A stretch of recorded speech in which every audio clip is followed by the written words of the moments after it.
Mic check, 1, 2, 3.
Audio check.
Good evening, everyone, and welcome to the February 14th, 2023 City Council Successor Agency Council meeting and special City Council meeting beginning at 6 o'clock.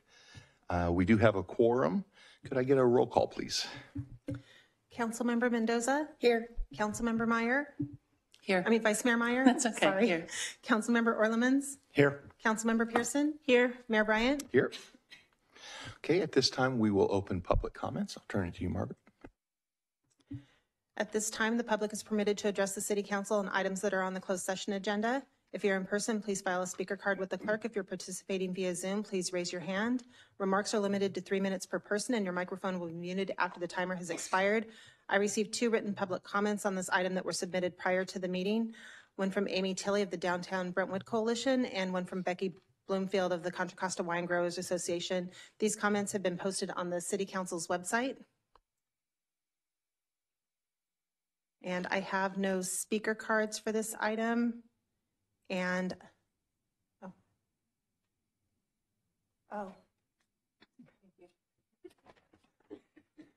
I do have 1 speaker card for this item. It's from Amy Tilley.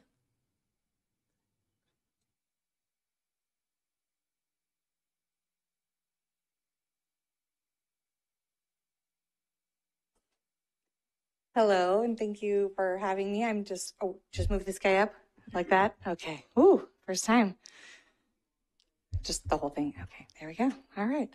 Well, hello and greetings, Mayor Bryant and Vice Mayor Meyer, and thank you, City Council members, for having us today.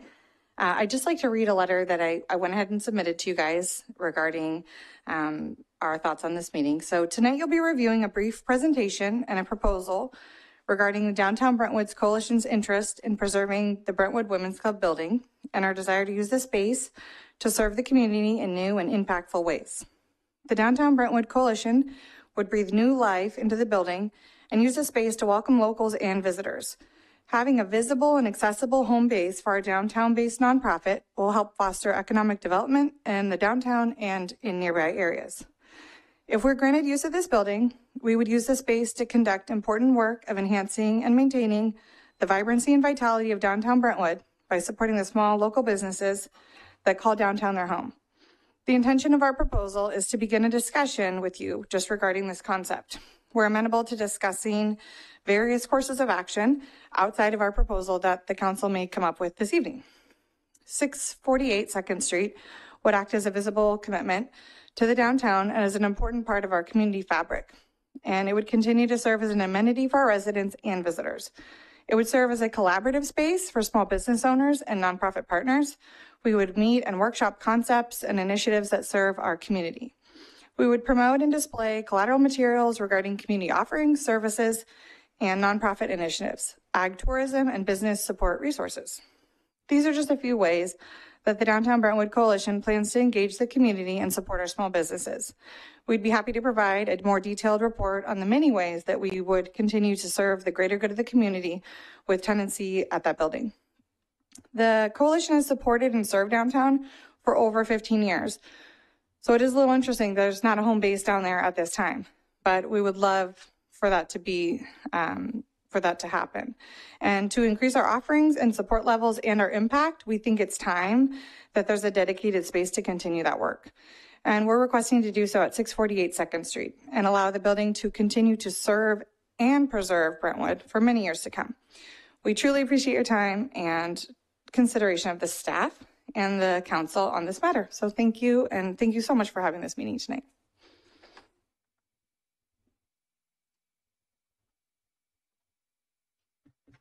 I have no additional speaker cards or hands raised in Zoom.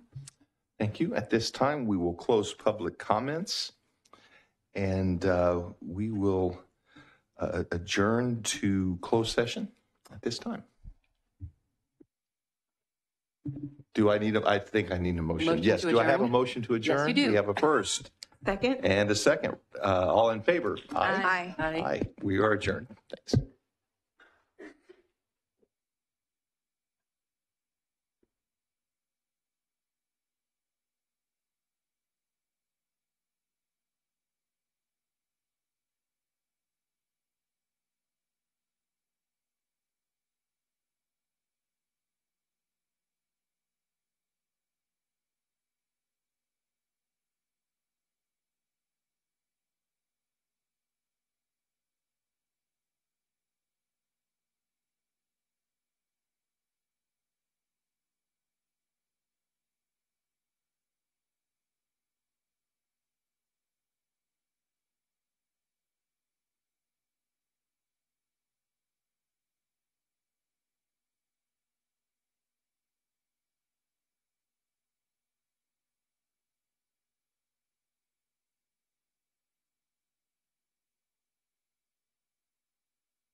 Good evening, everyone, and welcome to the February 14th, 2023 City Council Successor Agency meeting. We are reconvening from closed session.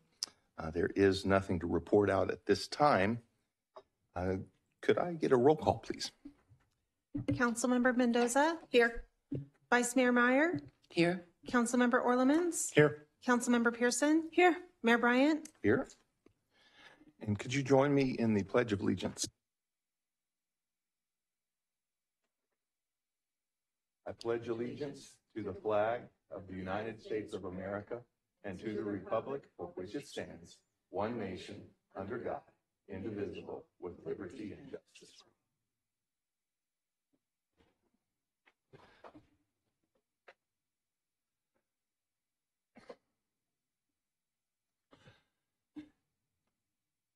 At this time, we will open public comments. I'll turn it to you, Margaret.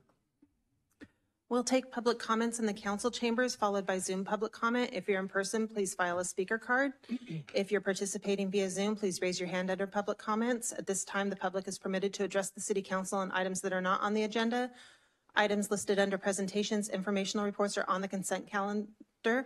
Requests for future agenda items, new request. Please save your comments for any other items that are on the agenda for that part of the meeting. Remarks are limited to 3 minutes per person, and your microphone will be muted after the timer has expired. And I received no written public comments on this portion of the agenda prior to the meeting. I do have 3 speaker cards for the chambers, and I'll start with Rakesh Wag.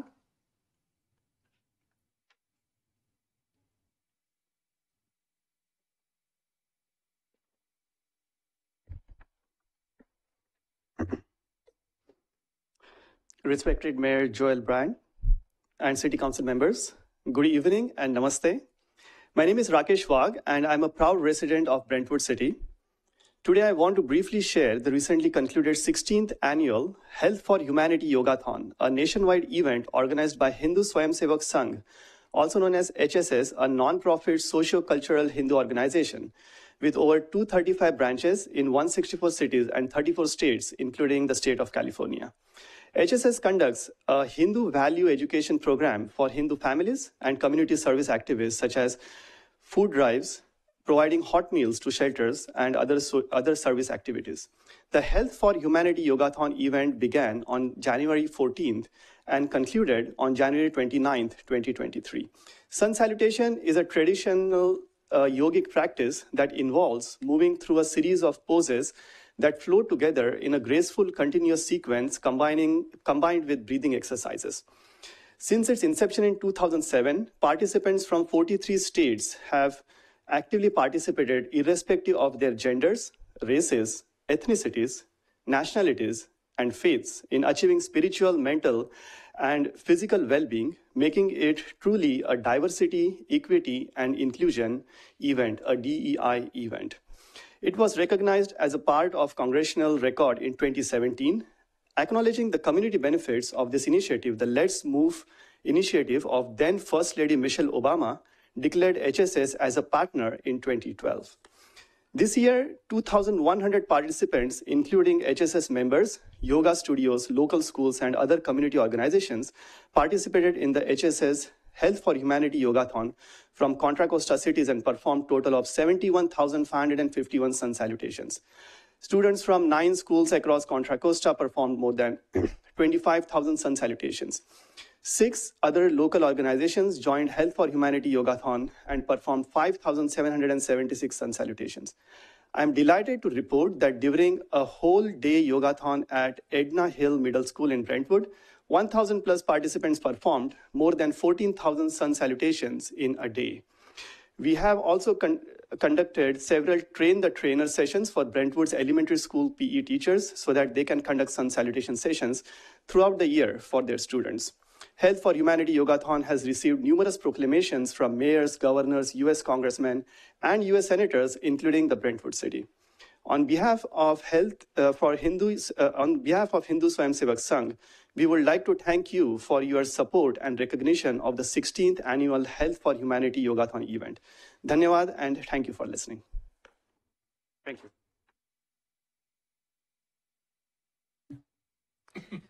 Thank you. The next speaker is Danny Dorman.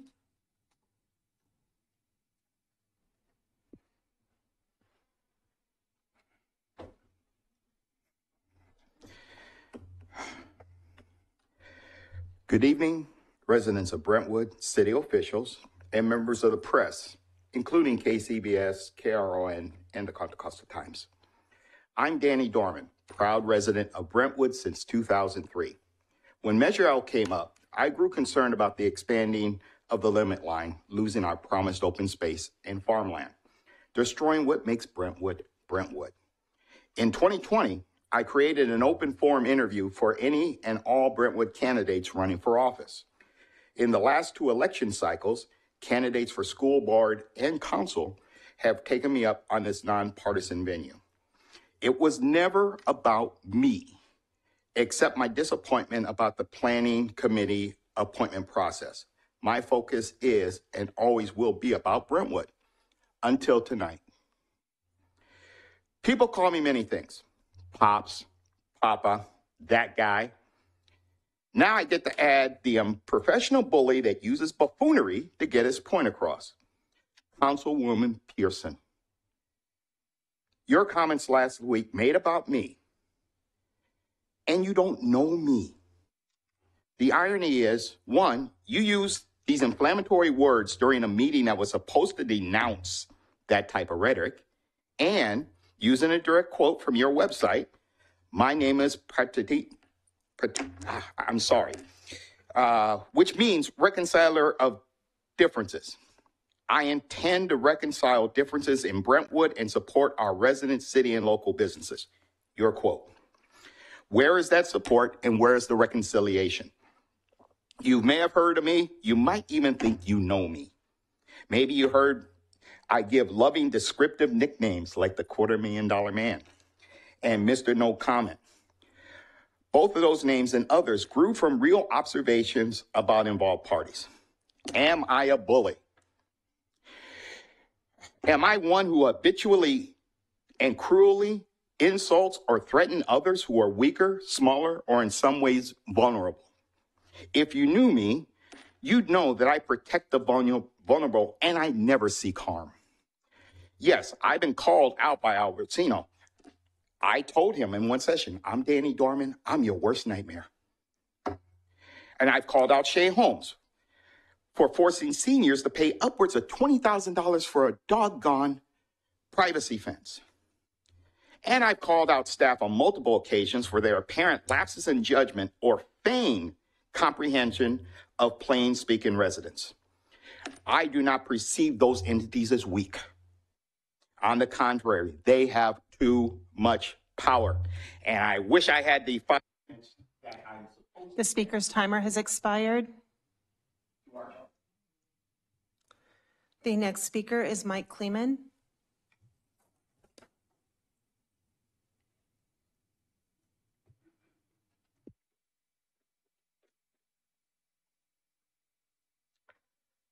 Good evening, Council. Happy Valentine's Day to staff, council, members of the public here. It was kind of cool to see everyone congregating before the meeting and rushing in their Valentine's Day dinners with their spouses.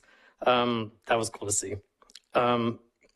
So I prepared, I don't want to get too emotional tonight, so I prepared something that had bothered me. I didn't get to attend the last public meeting, but it's frustrating to discover that once again, the city manager has let residents down. I had learned that the city manager had recently asked members of the city council to target specific individuals of the public and to discourage those individuals from speaking during council meetings because he feels that his integrity is being called into question. And I'm here to say, yes, your integrity is being called into question. That is why we are here. That is why we want to make our voices heard. In my opinion, I'm no expert on constitutional law, but I'm pretty sure this is an infringement on my First Amendment rights. So I want to paint a picture for why residents like me, residents like us come to these council meetings. We have been discouraged with previous city councils. We've been discouraged and by previous staff members. And I just want to paint a picture for what would it look like if members of the public like me and Danny and others weren't allowed to come and speak at these meetings. This is what it would look like to me. Under the city mayor's leadership, the city would have hoodwinked the residents into passing Measure L. I don't think anyone would argue against that. The city would still continue to rubber stamp every single rezone that an applicant has brought forth to the city council, every single one. And I know that's been his plan all along. The city would have sat by and done nothing when it comes to the oil rigs that developers wanted to put 1,000 feet from our homes. They would have stand by and done nothing. Council members might still be on the take. If it wasn't for residents like us and Danny and others that are listening tonight, council members would probably still be taking tens of thousands of dollars in campaign contributions only to line their own pockets and do favors for developers. The city would probably be still accepting in lieu fees instead of focusing on inclusionary housing and affordable housing for members of our public. That's where we would be if members like me and members that are at home listening and participating here. The speaker's timer had expired. I have no additional speaker cards in the chambers. I do have 3 hands raised in Zoom. I'll call on Cinziana Todor. Cinziana, go ahead. Hello, good evening. Even running the risk to possibly be sued, called a buffoon, or fake news, I have few things to say tonight. As per instructions from the consultants hired last week, I'm focusing on problems and issues, not necessarily on persons.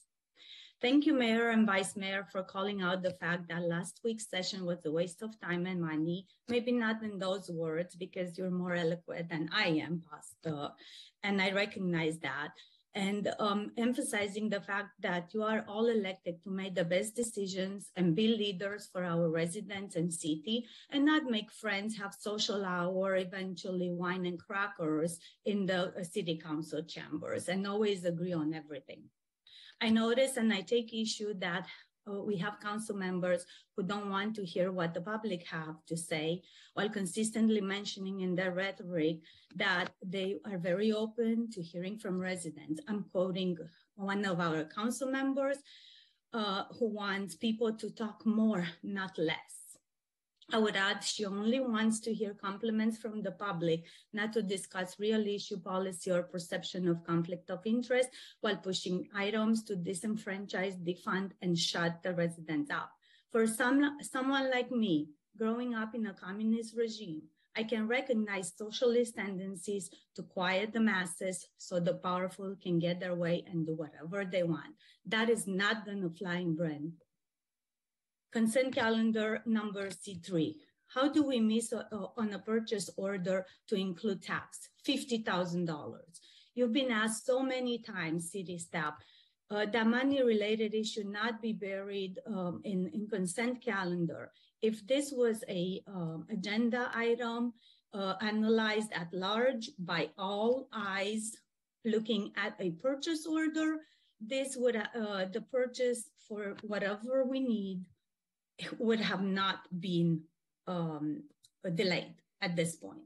And I would like to ask the newer council members to take note that this is a clear example amongst many others why the residents don't trust us. If you miss such a small item, what else can they miss? So please take note when other items and ask for come in front of the council and ask for full detail. Why are we commingling on item D1 money for 2 separate objects, wastewater treatment and biosolids drying and system equipment for implementation on SB 1383? This should be 2 separate CIPs for tracking, financial reporting, and showing clear and clean financials to our taxpayers. Thank you. Thank you. The next speaker is Carolina Villaseca. Carolina, go ahead. Good evening, City Council. Happy Valentine's Day.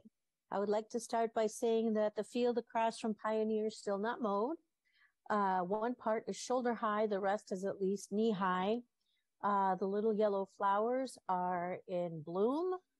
I would also like to remind you that there are kids at Pioneer that have asthma and allergies. We have 3 generational families living all around that field who also suffer from the same maladies.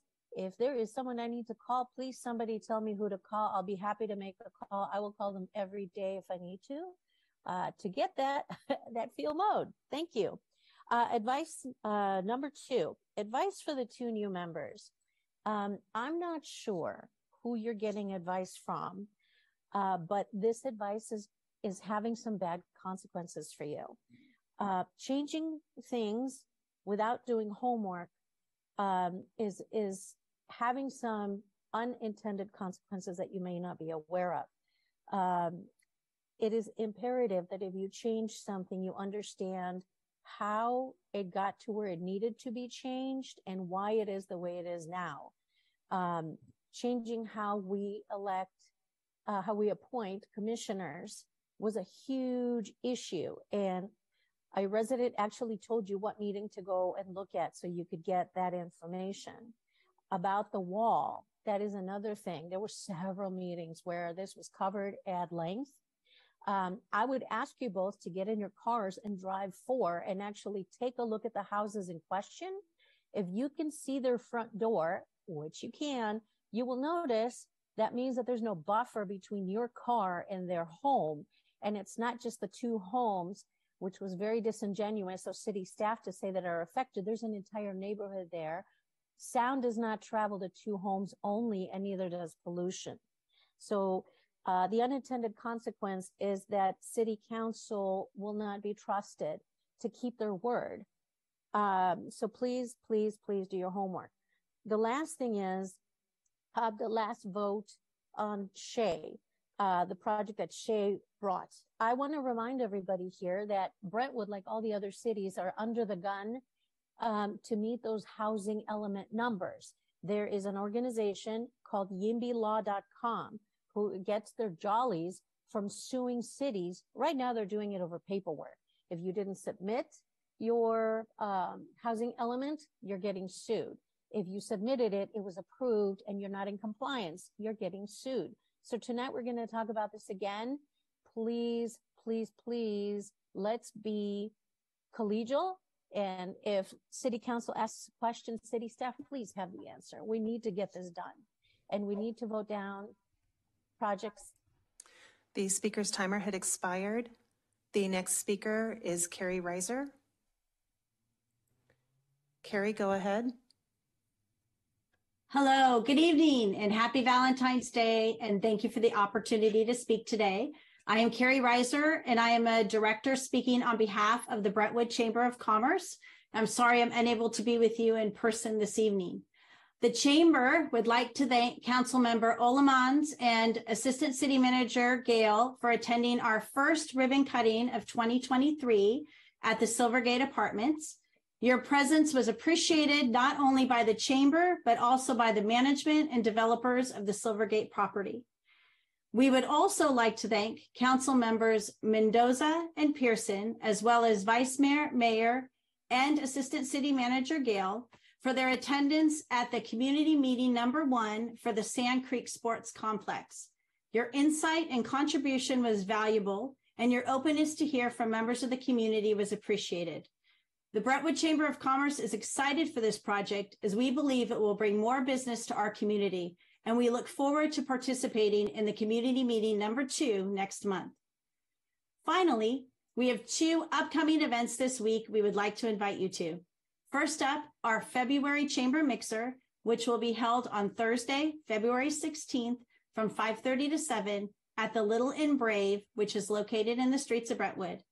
And on Friday, the 17th, we will have a ribbon cutting ceremony for the new business called Angry Chicks from 11 to 12. And Angry Chicks is located at 2500 Sand Creek Road, Suite A. Thank you again for your time, and we look forward to seeing you around the community. Thank you. Thank you. I have no additional hands raised and no additional speaker cards. Thank you. At this time, we will close public comments and we will move into presentations, item A1.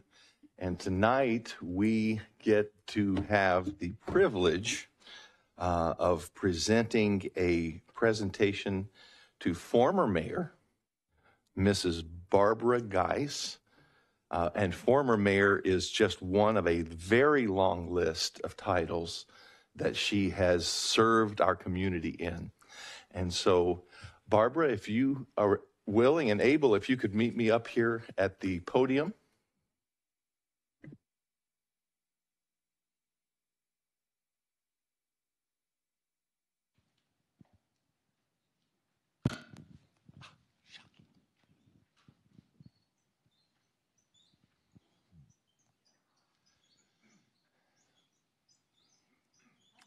It's so wonderful to see you. And I'll give you the microphone in just a moment.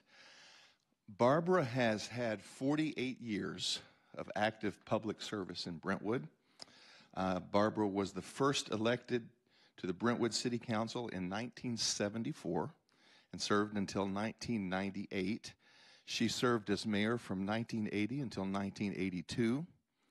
Barbara's passion for providing transportation options for Brentwood residents led to her service with Tri-Delta Transit's board from their incorporations through 2022, where she served on behalf of the city of Brentwood. And I will let her tell you how Tri-Delta came about. And thank you, Barbara. Well, we knew that we needed some transportation. The Chamber of Commerce, however, didn't like the idea because they said everybody would go out of Brentwood to shop. And I said, oh no, they'll come into Brentwood to shop. And that's how it started. It all started basically in my kitchen, and we designed the original, following the Liberty Union and High School bus route. So anyway, I'm real proud of Tri-Delta because now it takes care of not only Brentwood, but Oakley and Pittsburgh and Antioch. So it's a good service. So anybody want to try it? Instead of using your car with the high cost of gasoline, now use the bus. It is my tremendous privilege to present in recognition of all of her many years of dedicated service to our community, for her selfless dedication and in bringing public transportation to East County while serving as the city's representative to Tri-Delta Transit from 1977 until 2022. Barbara Guise, the city thanks you.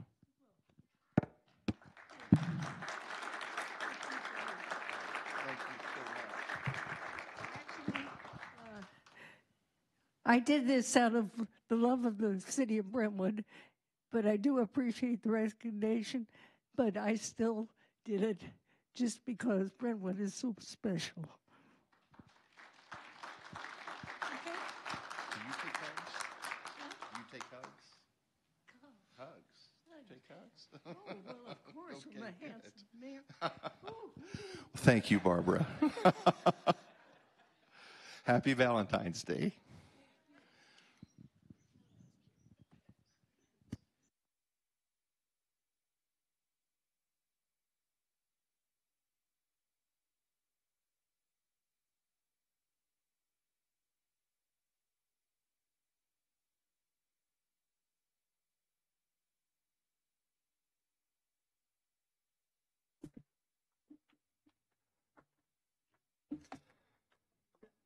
At this time, we'll move into item informational reports from council members, committees, liaisons, and staff.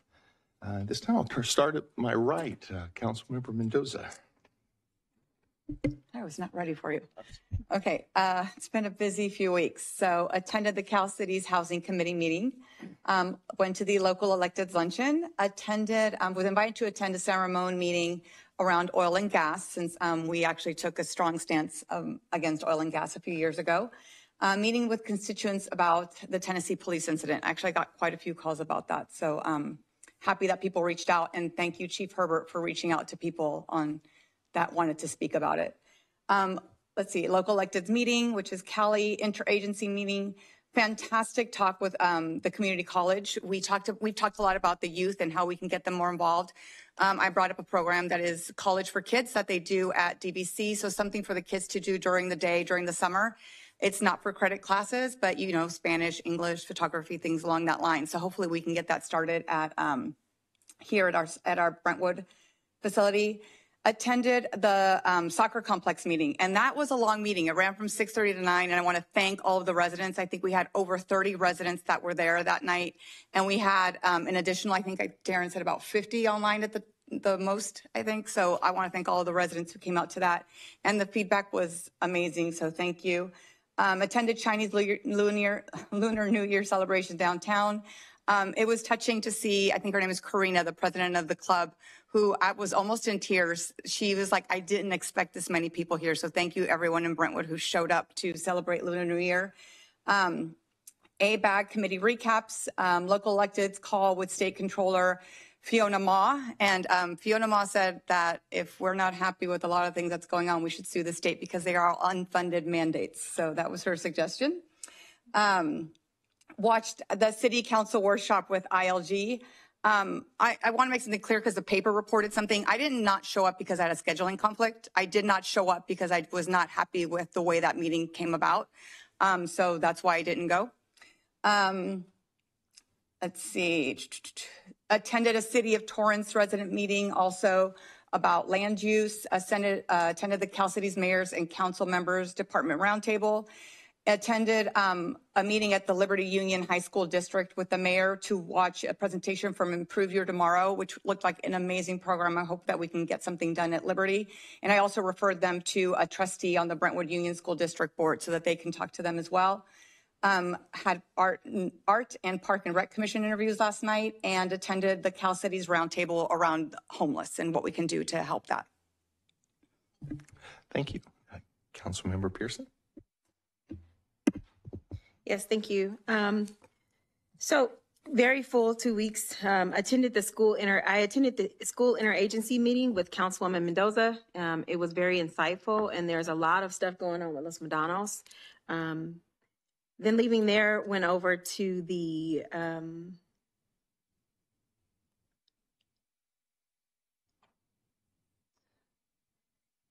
community meeting on the Sand Creek Sports Complex. Found that a lot of the residents had so many wonderful ideas that had not come to forethought, but they were amazing. So it's nice to hear from everybody exactly what they want to see in that location, and really excited about what's underway. Attended the PAL meeting with Councilman Orlemans and our chief, and that was an amazing meeting. I don't know if everyone knows, there is a nonprofit that's running right now by a officer and someone from our mechanic and a person who's his wife who's in education in our city. And what they're doing, they're taking students from Liberty High School and they're giving them the opportunity to learn the trade of working on cars, but they're helping provide services to people who were affected by COVID or who are currently still affected by the upcoming recession, who can't afford just to get their cars fixed with us living in a commuter city. So we just heard about wonderful things about that, and then about the upcoming chili and barbecue cook-off that's going to be, that happened. That was amazing. That happened. So that was great. We learned about all those things. Attended the very end of the Lunar New Year event put on by the Youth Commission. I thought it was spectacular, amazing to see the kids and what they could do. I'm looking forward to more of the Youth Commission events that are coming up. I went to see Aladdin right after the Lunar New Year event. I went over to the new theater at Bristol, the Mel Geddes Theater, and saw Aladdin, the first performance, and what a dynamic job our youth put on in the Aladdin show. I participated in the governance training last week put on by ILG. I met with Director Bruce Mulder and Councilman Orlemans, and to find out more about what Parks and Rec does. I met with Mickey Sabota and Casey Whitechurch at the MSC building and learned more about our wastewater, our recycling, and our purple water and waste processing, which was very interesting, a lot of fun. I had a few emails with residents really concerned about the construction going on Big Basin Drive and Smith Road, and informed them that construction that's going on is by Brentwood Unified School District, building the elementary school on that location. Also, I met with Senator Glazier. So it's quite a busy 2 weeks. Thank you. Councilman Orlemans. I don't know why. I thought we were going to go straight down the line. Okay. So I was over here kind of going, oh, well, should I? Anyway, I had a pretty eventful few weeks. I started off right after the last council meeting, attending my first Tri-Delta Transit Board meeting. It was extremely interesting. Trying to figure out where I fit into that board is going to be a minute, but I'm out there learning as much as I can and getting out within the public. I did go to the Silvergate grand opening, which just happened to be the same night as the transit. I just stopped by afterwards. It was amazing. It was really nice seeing all the people attending a great grand opening. I didn't know it was the first one of the year, but it was awesome. Already in the calendars for the chicken restaurant that's opening up on Friday. I did attend the soccer complex meeting, but I did it on Zoom as opposed to attending in person. I got a lot of information. It was a lot easier for me to gather the information, and I think I got to hear a different perspective from the people on Zoom because we didn't cross over very well. So being on, or at least having some of us there, I thought was beneficial. I did attend the Lunar New Year celebration, and that young lady being that excited that the people showed up made it worth anybody showing up. It was amazing. The ILG City Workshop, I thought it was beneficial. At least we attended, we got information, and I don't think it can ever hurt to get an education. If you think you know everything, then you're probably in the wrong place and you really don't know everything. You can get a little bit of information. If you can take one piece of information out of a training session, no matter how small that piece of information is, it's better than not getting it at all. I did attend the POW board meeting, and what Pat Tanisha was talking about is the Give Back Garage, which is run by Officer Rucker, and it's amazing. For an officer full-time working patrol to have that kind of time to commit to teaching kids how to be mechanics and how to take care of that garage and how to take care of their tools and have the responsibility to be able to do that is amazing. I've always known Mike was a great police officer, but I didn't realize he had all that extra time to do all those things. It was great. And then finally was the POW barbecue, the cook-off down at the Harvest Park Bowl, and it was amazing. The barbecue was, my chair just dropped. Well, I was thinking we were having an earthquake or something. Anyway, sorry. The barbecue was amazing. The food was delicious. I met a ton of amazing people. You get to walk around, eat food, and talk to people. That's what I do. So I was right at home. I had a blast. Got to meet a lot of people I didn't get to know or I hadn't known in the past. We did finish with Bruce Mulder and Mickey with our orientations of all the different groups with or the organizations within the city. Great information, truly enjoyed it. Thank you. Vice Mayor Meyer. Thank you. I attended the point-in-time count of our homeless population. This is the second year I did it, mostly to be able to say that if I'm trying to learn about the homeless of Brentwood, I need to, walk the walk. Kudos again to Sergeant Peart. Please share that. He does an amazing job, Chris Peart, in truly understanding the people that are living on the streets of Brentwood, what their histories are, who their connections are. He does things like if a family member from outside of California wants to send something to a homeless person here, he will facilitate that. CORE came, we were actually the host of all of East County. So all of the cities in East County came to the Brentwood PD to do the count starting at 5 in the morning.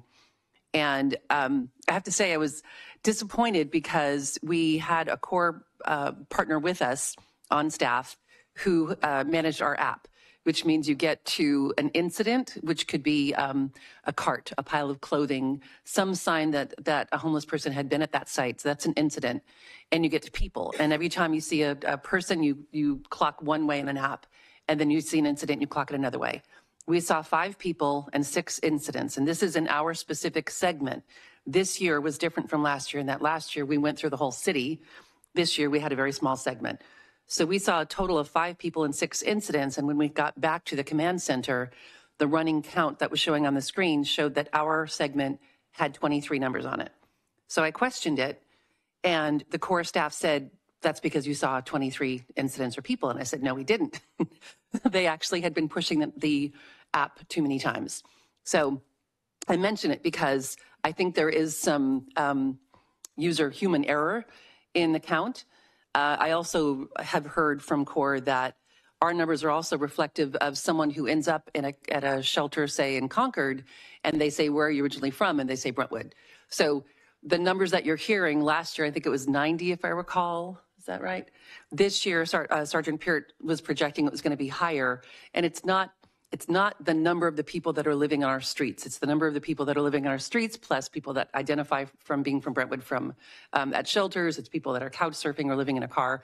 There's a lot that goes into it. Again, Sergeant Peart does an amazing job. I need to just really give him a shout out on that. And I know that he's been working really hard with Caltrans to try and keep things clean along the freeways. We've got a lot of calls about that. Also attended the elected women's lunch and heard from elected council members primarily from around the area, California Alliance of Local Electeds, the Sand Creek Sports Park stakeholder meeting. I want to shout out a couple of the people that are here right now who attended and took part in the table discussions that were hugely helpful. And we went back and forth and tried a lot of different scenarios and wrote a lot of different notes and priorities. So thank you. There are, I think, 3 of you here that were there. So thank you for that. Mike and John and Denise. The Lunar New Year Festival and Karina from the Heritage Chinese Culture Club who hosted it. Fantastic. They did a beautiful job. I also have to thank our town Brentwood because Steve came to the event and took some wonderful, wonderful pictures of community members and the students and the families. And there were so many people just thrilled to be together and recognizing what Karina and her group had done. I attended the Cal Cities City Leaders Summit Planning Meeting to review speakers and presentations for the annual Cal Cities Conference in September. I did attend the ILG training, which I did at the time and still think that it was premature, and I didn't think it was as necessary as some thought. I facilitated a Cal Cities Mayors and Council Members Roundtable meeting discussion on the use of the statewide listserv, engagement and public comments at policy committee meetings, practices and protocols at council meetings, review of the new Mayors and Council Members Conference in Sacramento. And then I attended a Cal Cities Roundtable discussion on homelessness. Thank you. Thank you. Since the last time we met, I attended the Arts Commission as well as Park and Recreation Commission interviews. And it's always great to have such talented people that live in our community that are willing to avail their expertise and time to make our community a better place. I attended the Police Activities League barbecue. Also, I attended the Liberty Union Improve Your Tomorrow meeting with Councilperson Mendoza, and I'll tell you, talk about some dynamic young people that want to make a difference in people's lives that have a more difficult road a lot of times than others. Many from single parent families, from challenging circumstances. And I'm really excited about the potential opportunity for the school district, the city, to work with groups like this to help our community. I also attended the Transplan meeting, the ECRFA meeting, the BART meeting, as well as the State Route 4 Bypass meeting. At the State Route 4 bypass meeting, we got an update on the pedestrian bridge that we're watching slowly form over the bypass. And the news is, yes, the weather and the rain delayed it, but it is expected to be complete in September. So hopefully the weather continues to cooperate so that that will be completed in September. And in the East Contra Costa, the ECRFA, it's financing the transportation, the roads in East Contra Costa County is basically what this does. We are in the process, tomorrow will be another special meeting to get this done, to complete the reprioritization of Sand Creek. So currently, Sand Creek Road is complete from Deer Valley to the borders of the city of Brentwood. And we also have been approved last year from ECRFA to get the funding to complete that to connect it from Brentwood to the Antioch. So very soon, and understand I'm using government terms here, very soon, according to the state and county, we will have a complete road, Sand Creek Road, so that our residents can drive straight down Sand Creek to the hospital, to Guise there. It could literally save 5 to 10 minutes, which could save many more lives because of that. And so it's something that we've been working on for many years here in Brentwood, and it is finally coming to fruition. So that's good news.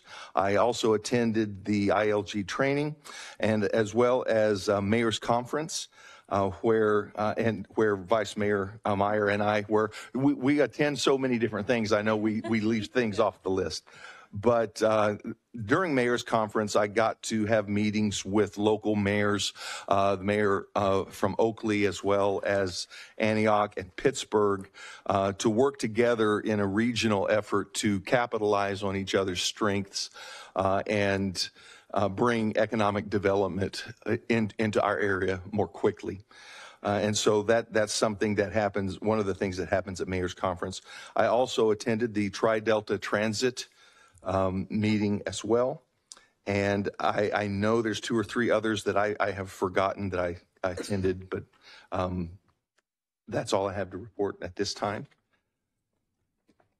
So at this time, we will move into consent calendars. Do I have a motion? Can we pull C2 and C3, please? Okay. Do I have a motion for the remaining? Motion items? to adopt consent calendar except for items C2 and C3. Second. We have a first and a second. All in favor, aye? Aye. Opposed? Excuse me, Mayor. Yes. I need to read the ordinance Thank title. you, Margaret. An ordinance of the City Council of the City of Brentwood amending Section 2.48.020 of the Brentwood Municipal Code pertaining to the appointment process for arts commissioners. Thank you. Councilmember Mendoza, item C2. Yeah. On C2, can we just go over the financials? It says it's coming from the general fund, but we have the LLADs. Can we talk about how we pay for that? Like, because it says it's coming from the general fund. So what portion is general fund? What portion is LLAD, or is it all LLAD, but it just said general fund? Sure. Mickey, do you want to tackle that one?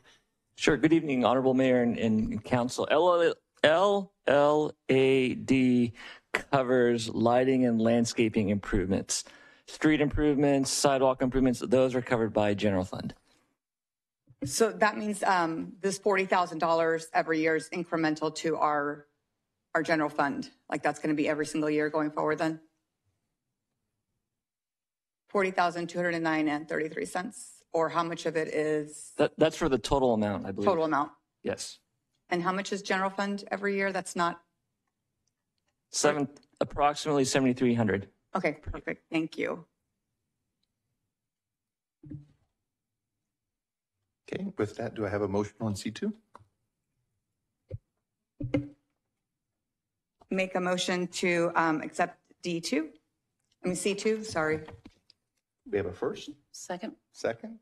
All in favor, aye. Aye. Aye. Opposed? Carried. Item C3. And then, sorry.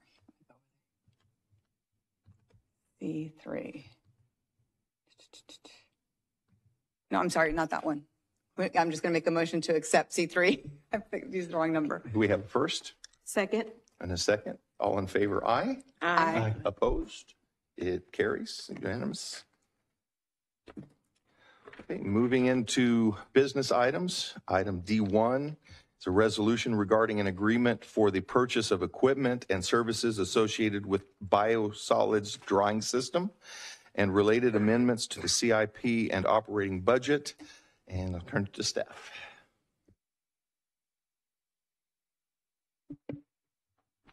All right, thank you. Can everyone hear me okay? Yes. Good evening, Mayor, Council, members of the public. Tonight, staff is before you seeking approval to enter into an agreement with Misco Water to procure a biosolids dryer and pyrolysis system, to amend the wastewater treatment plant expansion CIP, and to amend the 2022-23 operating budget. This biosolids drying project is part of the wastewater treatment plant phase 2 expansion, which has been in the works for a long time. So let me give you a brief history of the project and how we got to this point. Construction of the existing wastewater treatment plant was completed in 2003.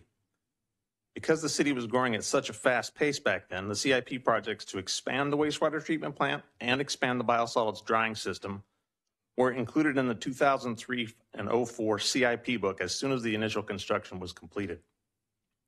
As you can imagine, a lot has changed between then and now. Development has slowed drastically, and the city was able to delay this project to expand the wastewater treatment plant and the biosolids handling system. If you fast forward to 2015, we were finally able to begin the project by selecting an engineering firm for the design work and applying for the SRF funding from the state. Funding approval from the state was a very tedious process that took about 4 years, but was ultimately successful in the form of a 1% loan for $65 million, which included a grant for $3.8 million. During the 4 years between their SRF funding application and approval, staff was able to complete the engineering design for the project, which included a conventional thermal dryer for biosolids. However, during that design process, staff became aware of a new technology called pyrolysis that showed promise as a better long-term method for biosolids drying. So we elected to make the biosolids drying portion of the expansion project a bit alternate, which would allow us additional time to research the pyrolysis technology. In 2020, the city received 3 construction bids for the treatment plant expansion, with the successful bidder being about $7 million lower than the other bidders. The bid alternate for the biosolids drying portion came in at $23 million. Staff elected not to award the bid alternate and to continue looking into the pyrolysis technology. This slide illustrates the estimated cost for the projects over the years. Prior to fiscal year 2010 and 11, the estimated costs were basically placeholders since we did not have design information in which to base the estimated costs on. In fiscal year 14-15, staff decreased the scope of the treatment plant expansion, which considerably lowered the estimated cost for the project. But by fiscal year 16 and 17, we knew that the biosolids project technology would likely change. So we eliminated the standalone biosolids project and combined it with the wastewater treatment plant expansion. As details of the wastewater treatment plant expansion and the biosolids handling projects were developed, the estimated cost continued to increase. We awarded the wastewater expansion contract at the end of fiscal year 19-20 during the beginning of the COVID chaos. In addition to the rapid increase in costs for raw materials like steel and concrete, the cost, availability, and lead time of specialized equipment like pumps, motors, and electrical gear caused significant delays and price increases. These combined factors have resulted in the need to amend the overall funding to complete the CIP project. It is important to note that this increase in funding will not affect the general fund. In addition to the price changes throughout the years, the available biosolids processing technology has also changed considerably. The wastewater treatment plant currently uses machines called belt filter presses to concentrate waste activated sludge from 0.5% solid to 15% solid. This changes the biosolids from a liquid form to a solid form that can be loaded into a truck and hauled to a landfill. The original plan was to expand this system since we are located close to several landfills, and the hauling and disposal fees were reasonable at the time. However, the same Senate Bill 1383 legislation that requires us to remove organics from garbage also requires us to stop taking biosolids to landfill. So the belt filter presses are no longer viable and other alternatives are needed. The first alternative we looked at was adding anaerobic digestion and finding land application areas. Anaerobic digestion would produce what's called a Class B biosolid, which makes it possible to apply the biosolids to soils on local farms as fertilizer. This option comes with significant administrative and regulatory requirements and limitations and is dependent on the agriculture community to remain viable. Ironically, farms that are certified organic are not allowed to use biosolids, even though the state specifically defines biosolids as organic. This further complicates options that include land application. Staff researched and visited several facilities that have thermal drying equipment and ultimately settled on what is called a paddle dryer. The thermal drying process would work in conjunction with our existing belt filter presses by taking the 15% solids and evaporating the remaining water until we're left with a 90% dry Class A biosolid. This is the option that was included as a bid alternate in 2020 when the treatment plant expansion project went out to bid. The newest drying process, called pyrolysis, also produces Class A biosolid that is 90% dry, but does so in a different way. If we compare pyrolysis to paddle dryers are relatively compact machines that use natural gas to heat a thermal fluid in a heat exchanger to dry the biosolids at about 450 degrees for a short duration. The thermal drying process would be in addition to the existing belt filter presses, and it would take the 15% concentrated biosolids and evaporate most of the remaining water until the resulting biosolids are greater than 90% dry. Thermal drying has three problematic drawbacks. The first is it requires lots and lots of natural gas.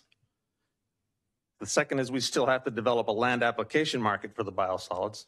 And lastly, it doesn't remove any emerging contaminants.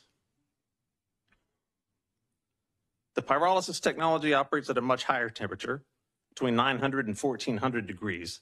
And at this higher temperature, nearly all the contaminant compounds are destroyed and the remaining material is much like charcoal. Thus, the name of the product, biochar. What makes this pyrolysis process unique is the high temperatures are achieved in the absence of oxygen, and the gases that are produced by thermal oxidation in the reactor are combusted and destroyed, so no harmful emissions are released to the atmosphere.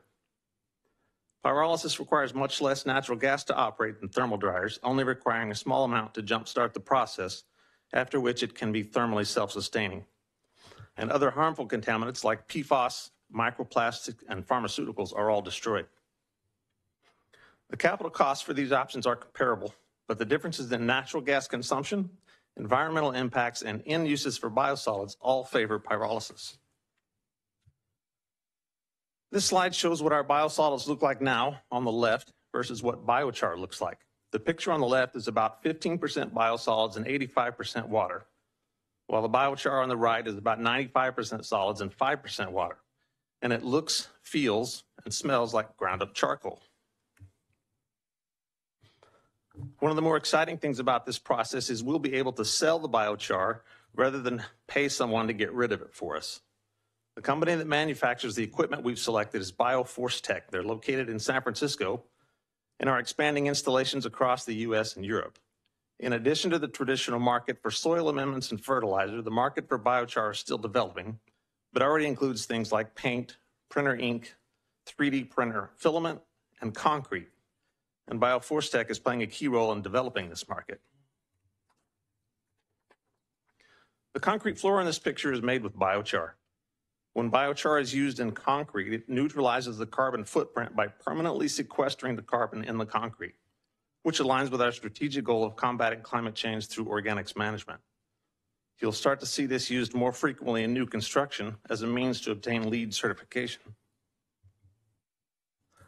Biochar is also being used more and more in the textile and clothing market, and rumor has it the limited edition jacket shown here with the 75th anniversary logo is almost sold out. It's going to be hard to get. This slide is a picture of a Bioforce pyrolysis system installation in the Bay Area. It's about half the size of the facility we would need, but it will look very similar to this. And you'll notice tonight the contract before you was with Misco Water and not Bioforce Tech.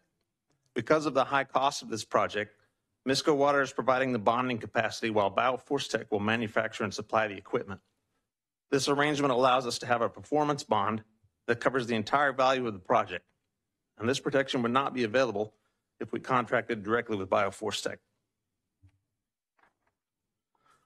So to summarize again, staff's request is that you approve the execution of this contract with Misco Water to purchase the Biosolids dryer and pyrolysis system, amend the wastewater treatment plant CIP to increase the funding for the overall project, and to amend the 2022-23 operating budget to allow for the associated funding transfers.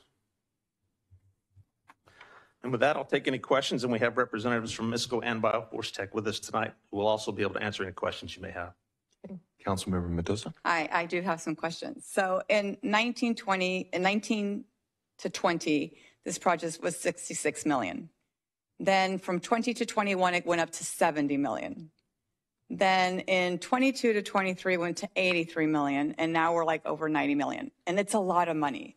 So how, and I know you said it's not coming from the general fund, but what is the impact to residents? How are we paying it? Over how many years? It's just, I'm worried about the financials from our, to our residents is the biggest thing I'm concerned about. So what are they going to see? Sure, good question. So we have been collecting money through the previous rate study well ahead of time. We've built up a significant cash reserve because we anticipated this project going many years before now. So we have a very large pool of money that's already collected. It's cash sitting in the bank. So how much is that in that fund right now? About 30 million. Okay. So then what is the impact to the customer on their rates? We're working through that right now, but the rate study model that we're looking at now does not look like it's going to be much of an increase at all, possibly less than 3%. Okay, thank you very much. Vice Mayor. You were just about to talk. So this is another legislative mandate without the funding to support it. Is that correct? That is correct. It's the same legislative mandate that affects the organics on the solid waste side. Okay. You were talking about I believe the biochar is not being appropriate to use on an organic farming. Is that what you were referring to? Biochar may be different. Biosolids as a whole are not allowed to be used on organic farms. It's a quirk in the legislation that even though the state encourages you to use it as fertilizer, they won't let you label your food crop as organic if you do so. So is there any kind of pushback or any new pending legislation to address that, considering all the changes in this industry? There's been lots of pushback. There has not been much success. That sounds familiar. Okay, I think that's it for me. Thank you. To piggyback on that, can you sell it to non-organic farms? Yes. Okay. So I do have a question. The 3% increase potential that this has, would the revenue potential offset that at some point? No, I don't think we have enough volume to make up that kind of revenue. And I don't want to mislead you that less than 3% is based on our preliminary analysis of the rate study. That rate study will come before you guys and you'll get to scrutinize that. But the enterprise is very healthy, and it looks like not much of a rate increase will be needed past the typical inflation. I know you listed some of the opportunities and to sell. Who would we be marketing this to, and how effective do you think that's going to be? Are we going to be able to sell all of it? And just a comment, that picture of the hands holding that made me very uncomfortable. I hope just like. Don't worry, I wash my hands afterwards. Those are my hands. I'm going to let Valentino answer some of these questions about the market for it. Valentino's with Bioforce Tech. We are going to separately negotiate another contract that will allow them to take charge of all the marketing and disposal of it, and it will result in a cost share with us. So we won't develop that market ourselves. We're going to rely on the people who've already done that for us. So.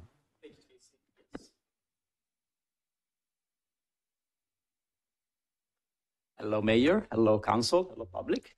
My name is Valentino Villa. I'm with Bioforsa Corporation. I'm one of the co-founders and the Chief Operating Officer. We're based in South San Francisco, and we've been working with Casey and team for a long time. And we're very excited to be here today, and thank you for your consideration.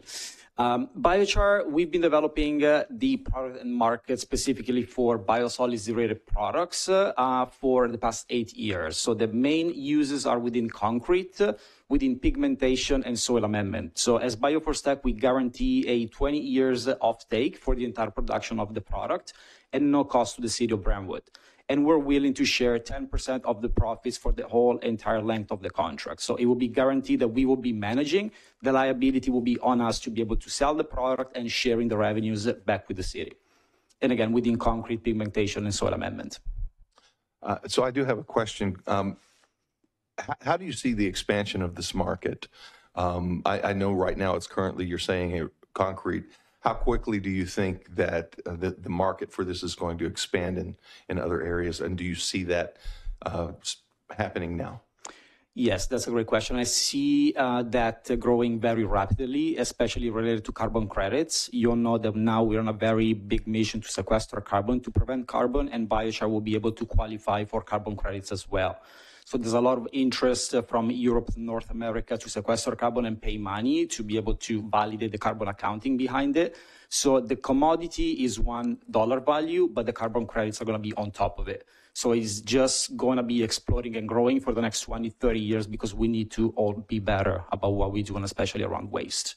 Okay, thank you. Are there any further questions? I have a question. Is there a huge maintenance or other cost associated with continuous maintenance of this equipment, or? Not less than any other piece of equipment that may be deployed at a wastewater treatment plant. Actually, ours is the most advanced that you can find to the marketplace. So definitely you need to maintain the equipment, but like you need to maintain your car. So it's semi-comparable. Thank you. Thank you. Can I jump in for 1 second?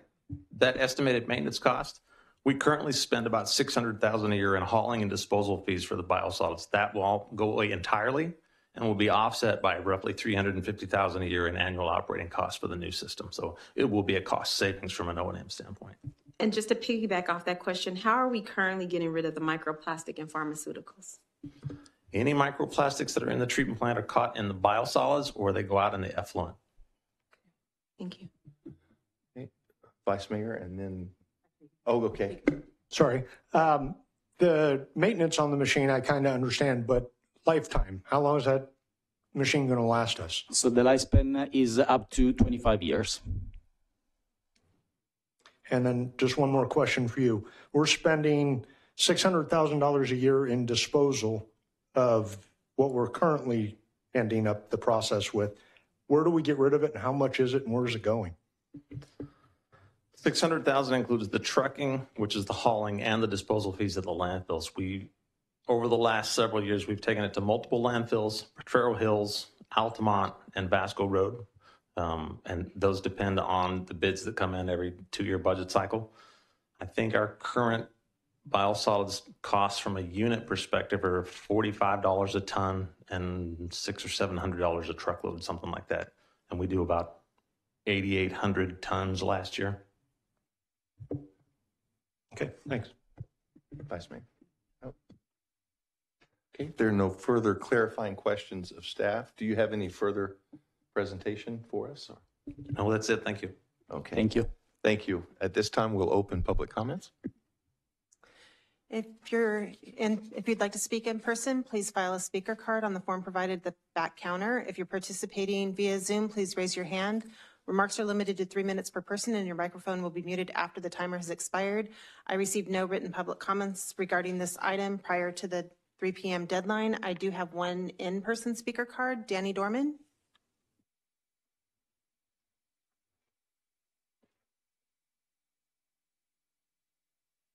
Excuse me. Before I begin, Mr. Mayor, pursuant to policy 110-1, 5.2, decorum generally public, I'm entitled up to 5 minutes. And so I respectfully ask if I can get the 2 minutes that I did not get the first time.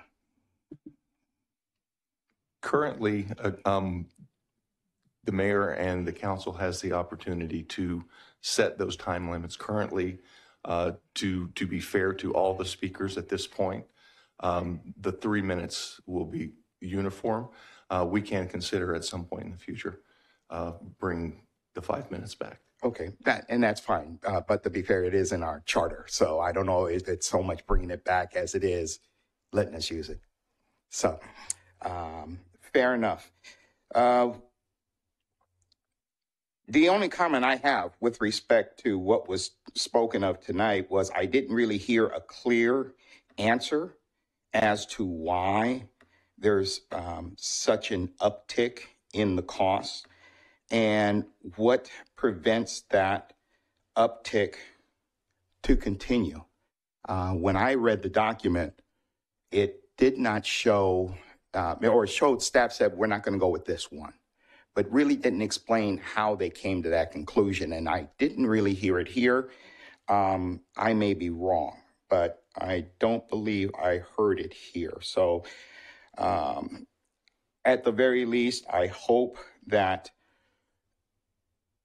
you'll reconsider or at least go deeper into staff's recommendation.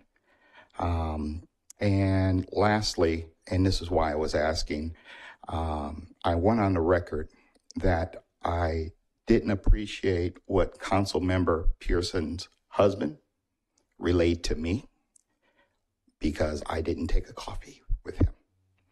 So, thank you.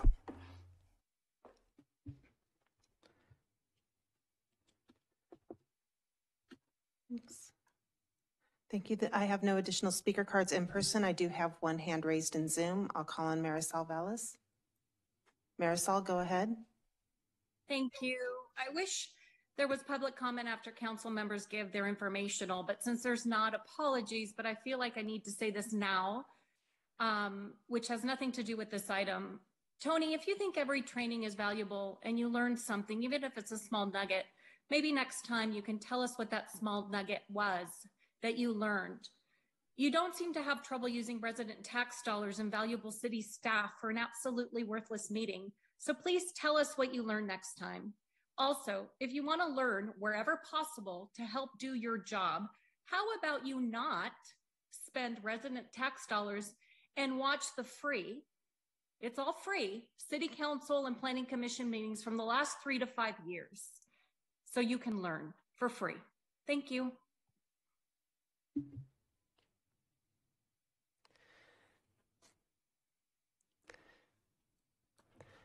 I have one additional hand raised. Michael Pearson.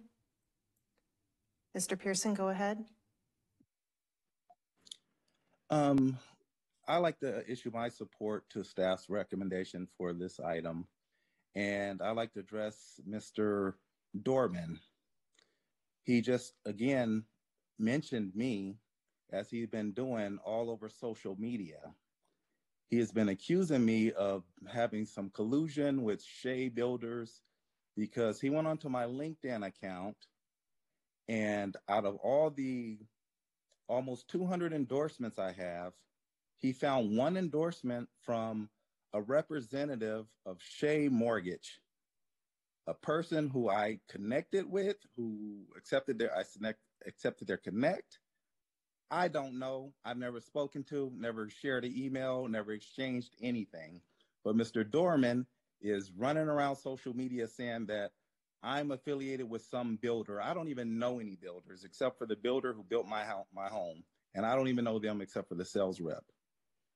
I offered Mr. Dorman to meet for coffee to talk about all these questions when he was slamming his hand down at the last meeting and slamming doors on his way out as he was saying how Miss Pearson must disclose her relationship with builders. That's solely based on him going into a couple hundred of my endorsements on social media for someone I don't even know or have no relationship with at all. And I wanted to meet with him. He didn't want to do that. So I just informed him if he's going to be out here slandering my name, defaming my name, making connections, and putting multiple posts. There are so many posts about me on social media, like he's obsessed with me, that I'm going to stand up for myself, and I'm going to defend myself to every legal remedy that's available. So if he wants to pursue that, he's more than welcome to slander my name if he wants to. So again, I'm sorry that I've even taken the city council's time for this. And I wish that some of these people who are spending city council's time on things that's not related to the agenda items, unfortunately, I just had to do it, but I really want to make the point that people who are wasting city council's time, you don't love the city like you claim you do. You should let the city council do their job. Thank you.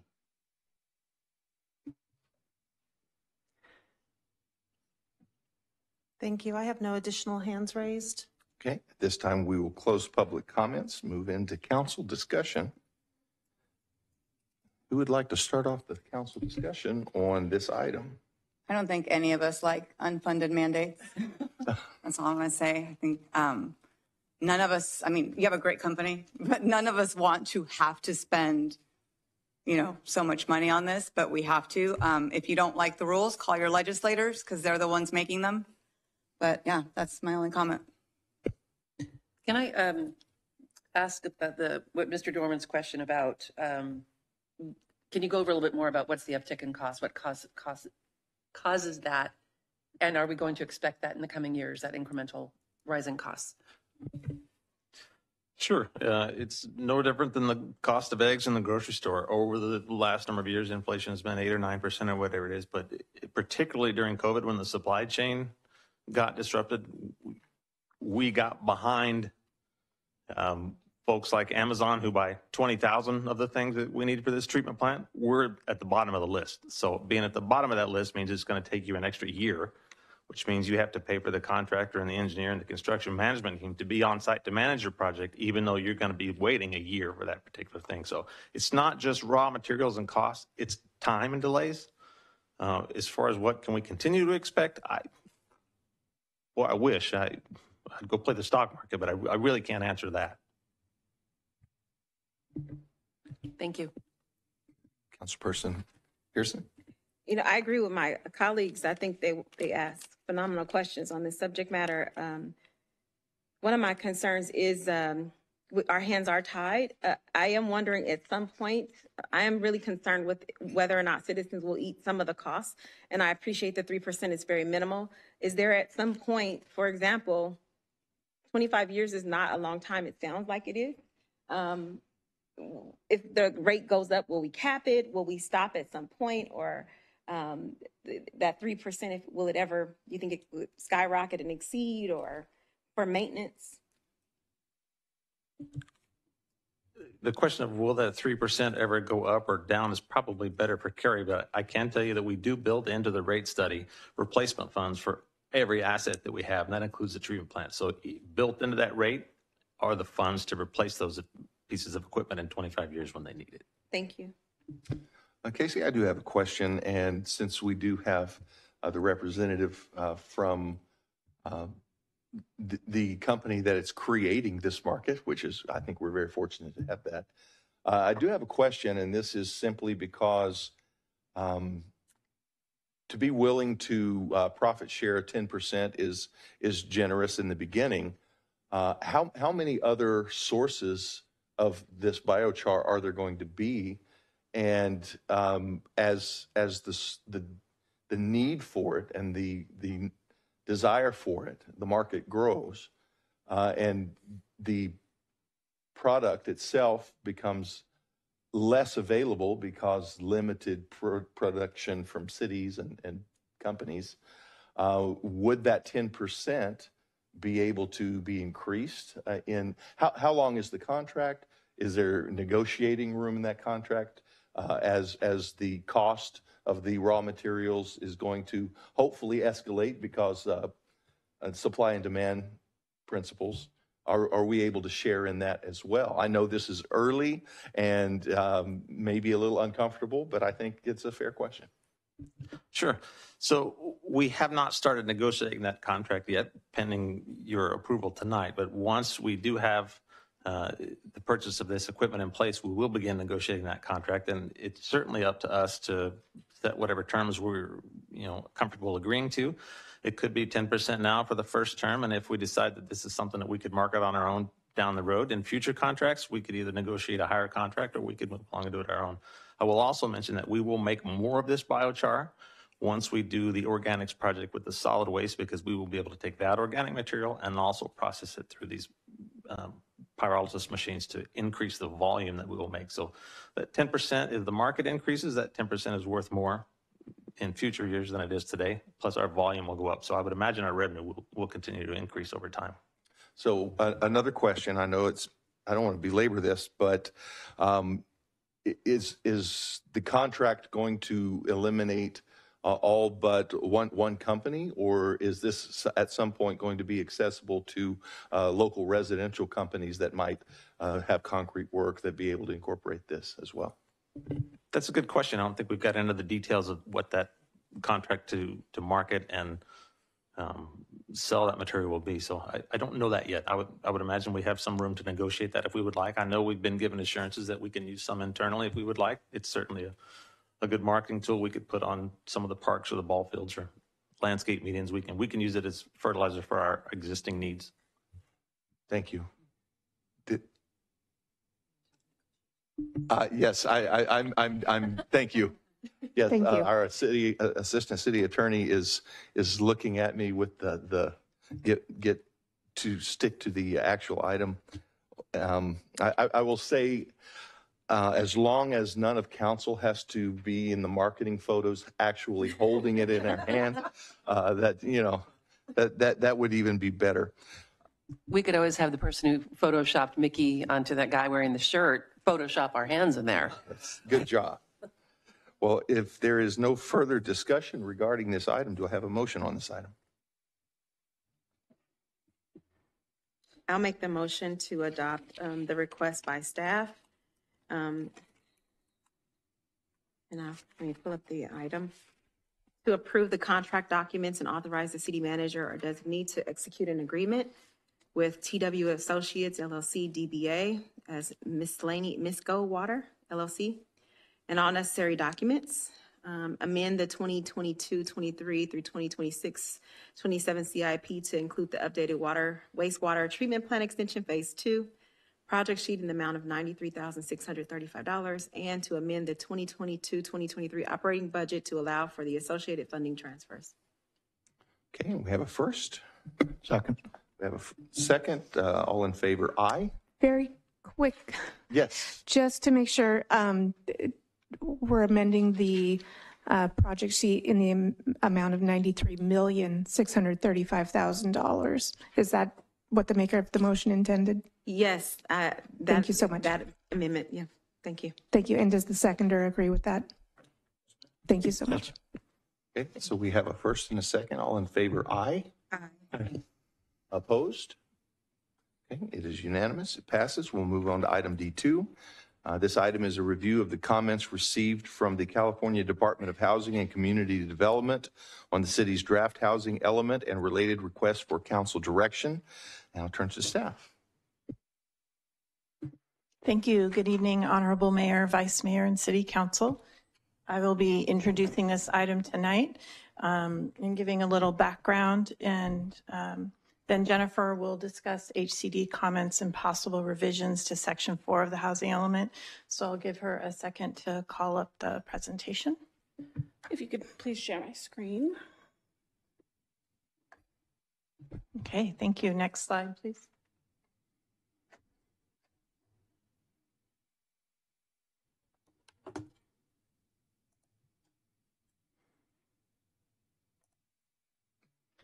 Okay, so the purpose of tonight's meeting is for staff to provide an update on the comments we have received on our draft housing element from the State Housing and Community Development Department, otherwise known as HCD, and for council to consider those proposed revisions to the policies and programs in Section 4 specifically that were made in response to that comment letter.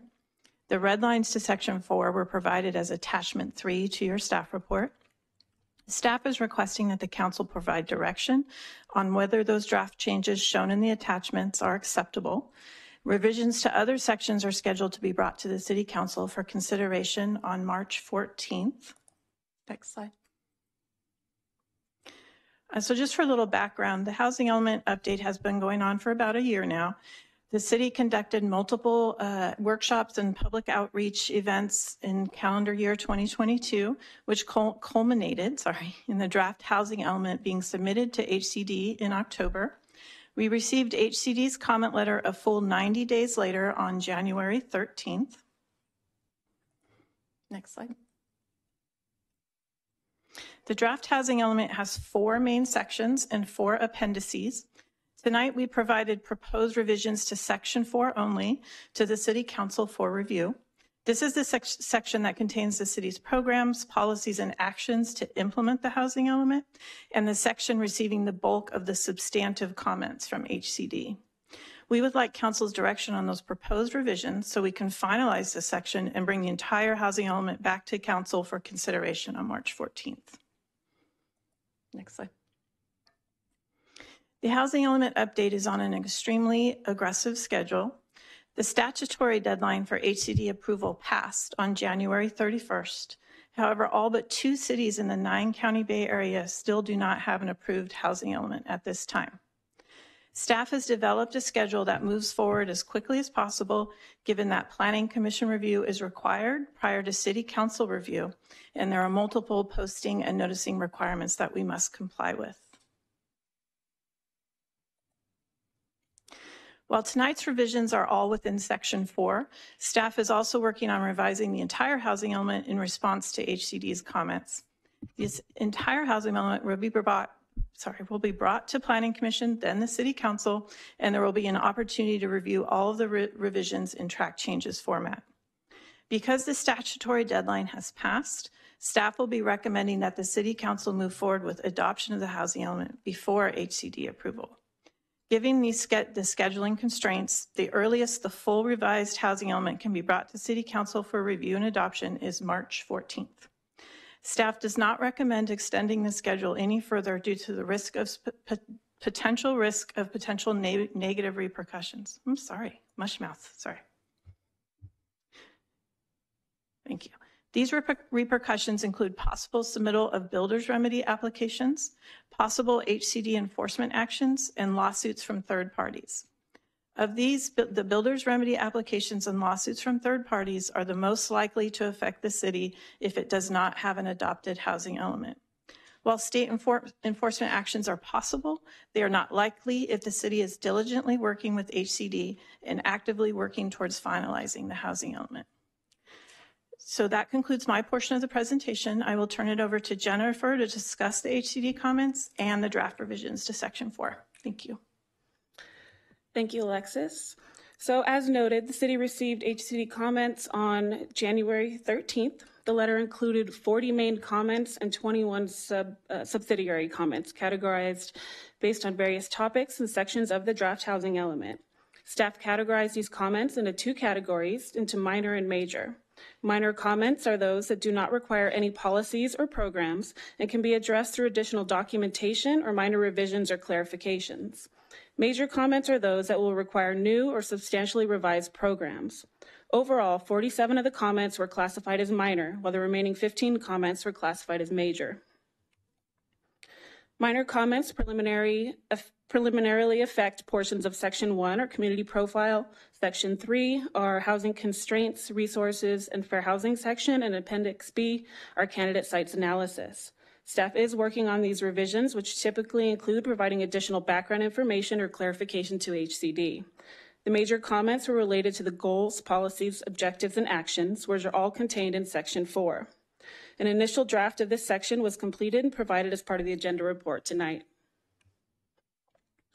As part of HCD's initial comments, they did not provide comments on any specific site within our proposed inventory or indicate opposition of any of our proposed strategies, assumptions, or methodology. They did, however, request additional documentation and clarification on multiple areas.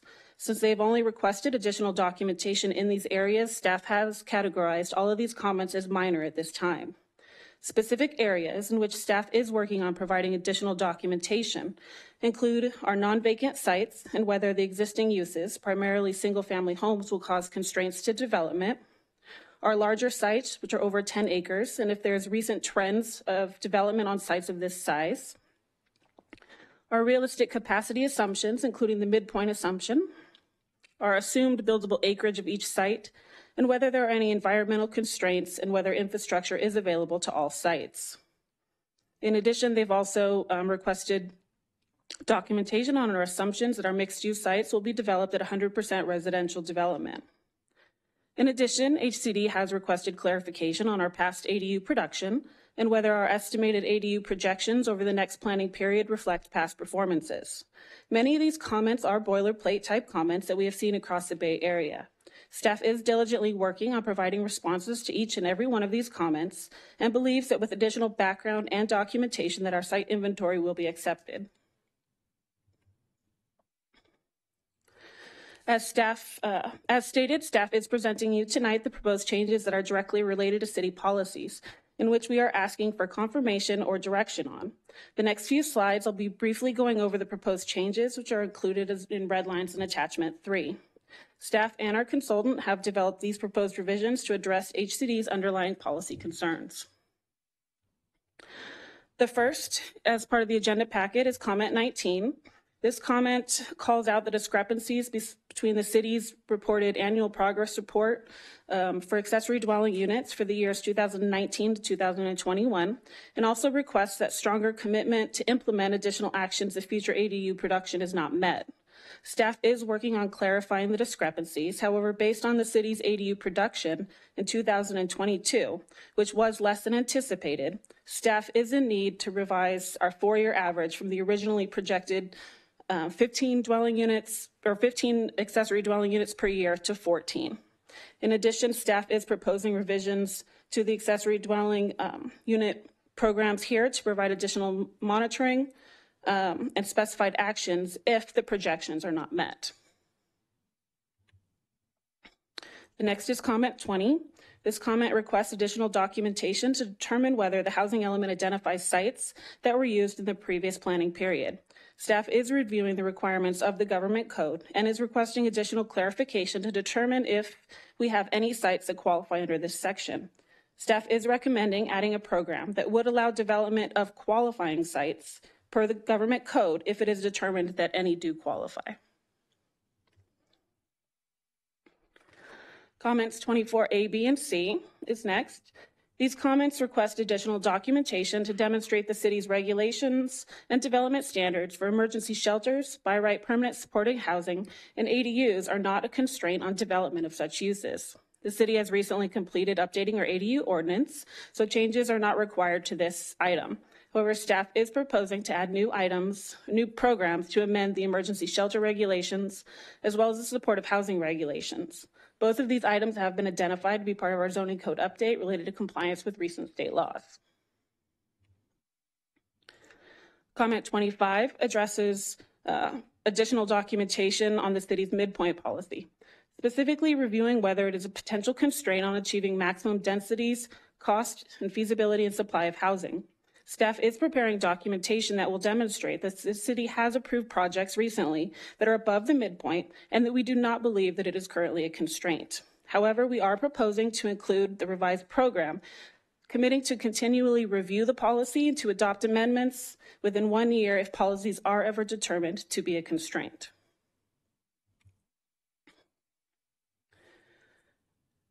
The next is comment 26, A and B. These comments are related to our city's processing and approval procedures and the impact that they may have on housing cost, supply, timing, and approval certainty. In order to provide greater certainty in the development process, staff is proposing to adopt new objective design standards, which was recently included in the updated scope for the zoning code update to eliminate all criteria related to good design for projects. And lastly, we have comments 27, A, B, and C. These comments request review of the city's regulations on reasonable accommodation requests, our current definition of a family, and residential care facilities of 7 or more individuals to determine that the development standards are not constraint on development of such uses. Staff has already identified the reasonable accommodation regulations and residential care facility regulations to be updated as part of the city's zoning code update that is required by state law on housing element. Staff is proposing to add programs to update these two sections and to review the current definition of a family and update if deemed to be a constraint. Again, we would like to reiterate that we are concurrently working on updating the entire housing element, which will be brought back for adoption once complete.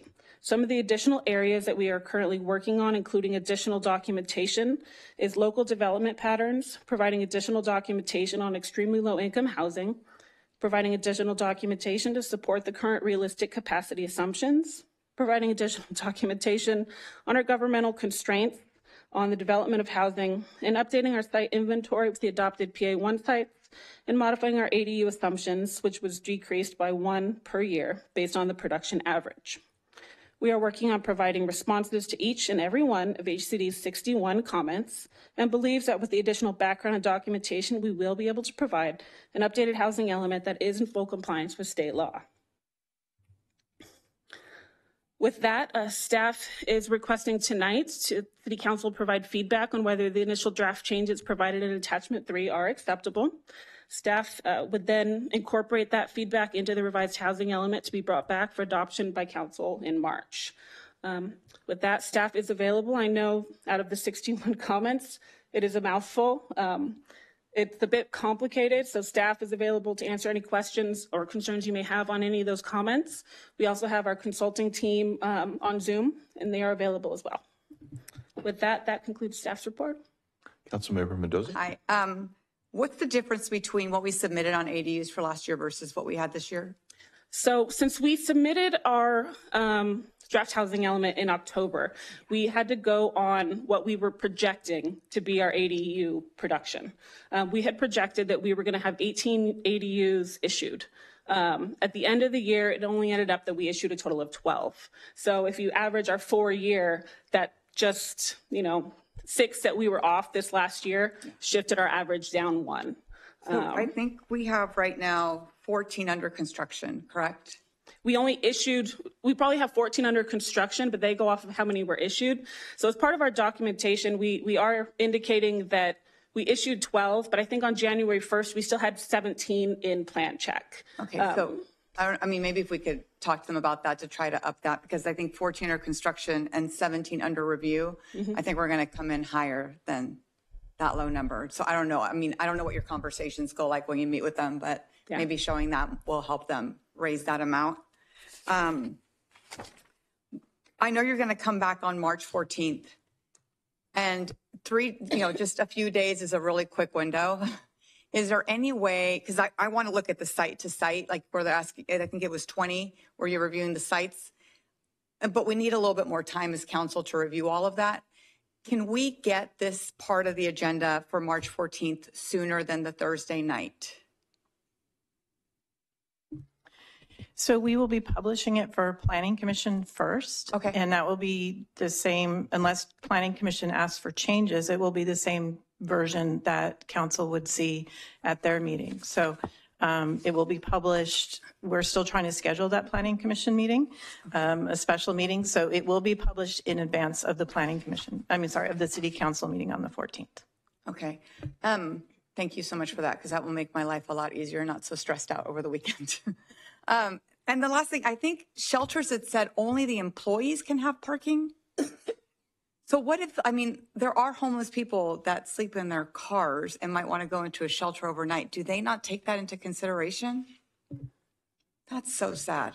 So the trend in a lot of the new housing laws is to reduce or eliminate parking requirements and find ways to do that in terms of proximity to transit or, we've talked about this in other contexts.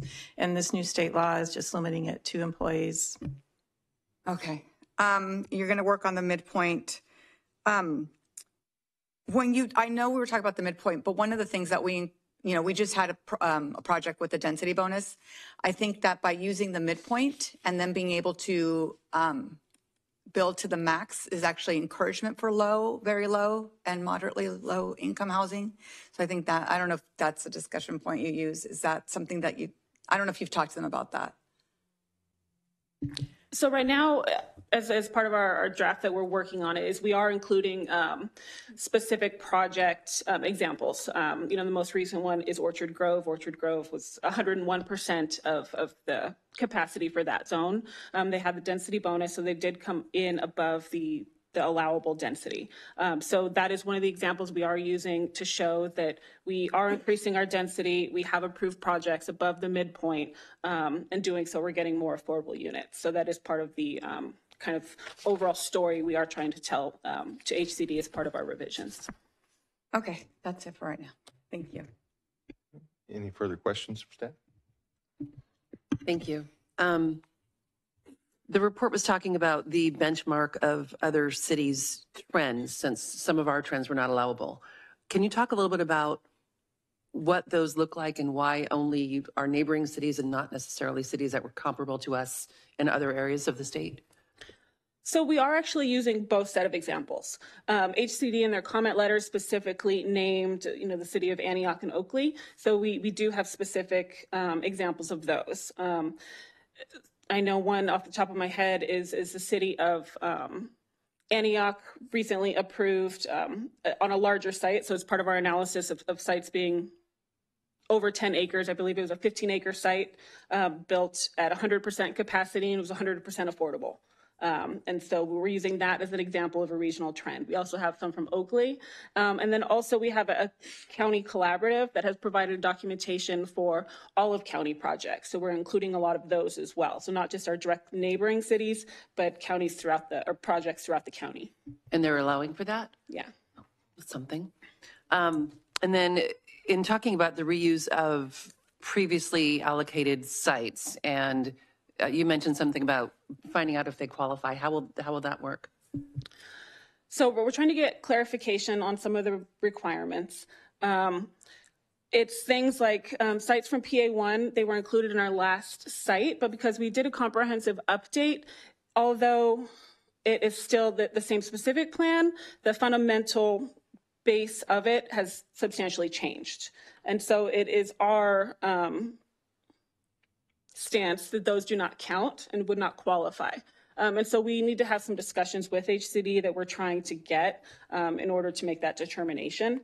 But we didn't want to say that we don't have any sites. It's something that we still are looking into. And so we do need to add the program in case HCD does say that we have sites that do qualify. We would be required to have those by right. But right now we're still doing that analysis and still need to have additional conversations with HCD.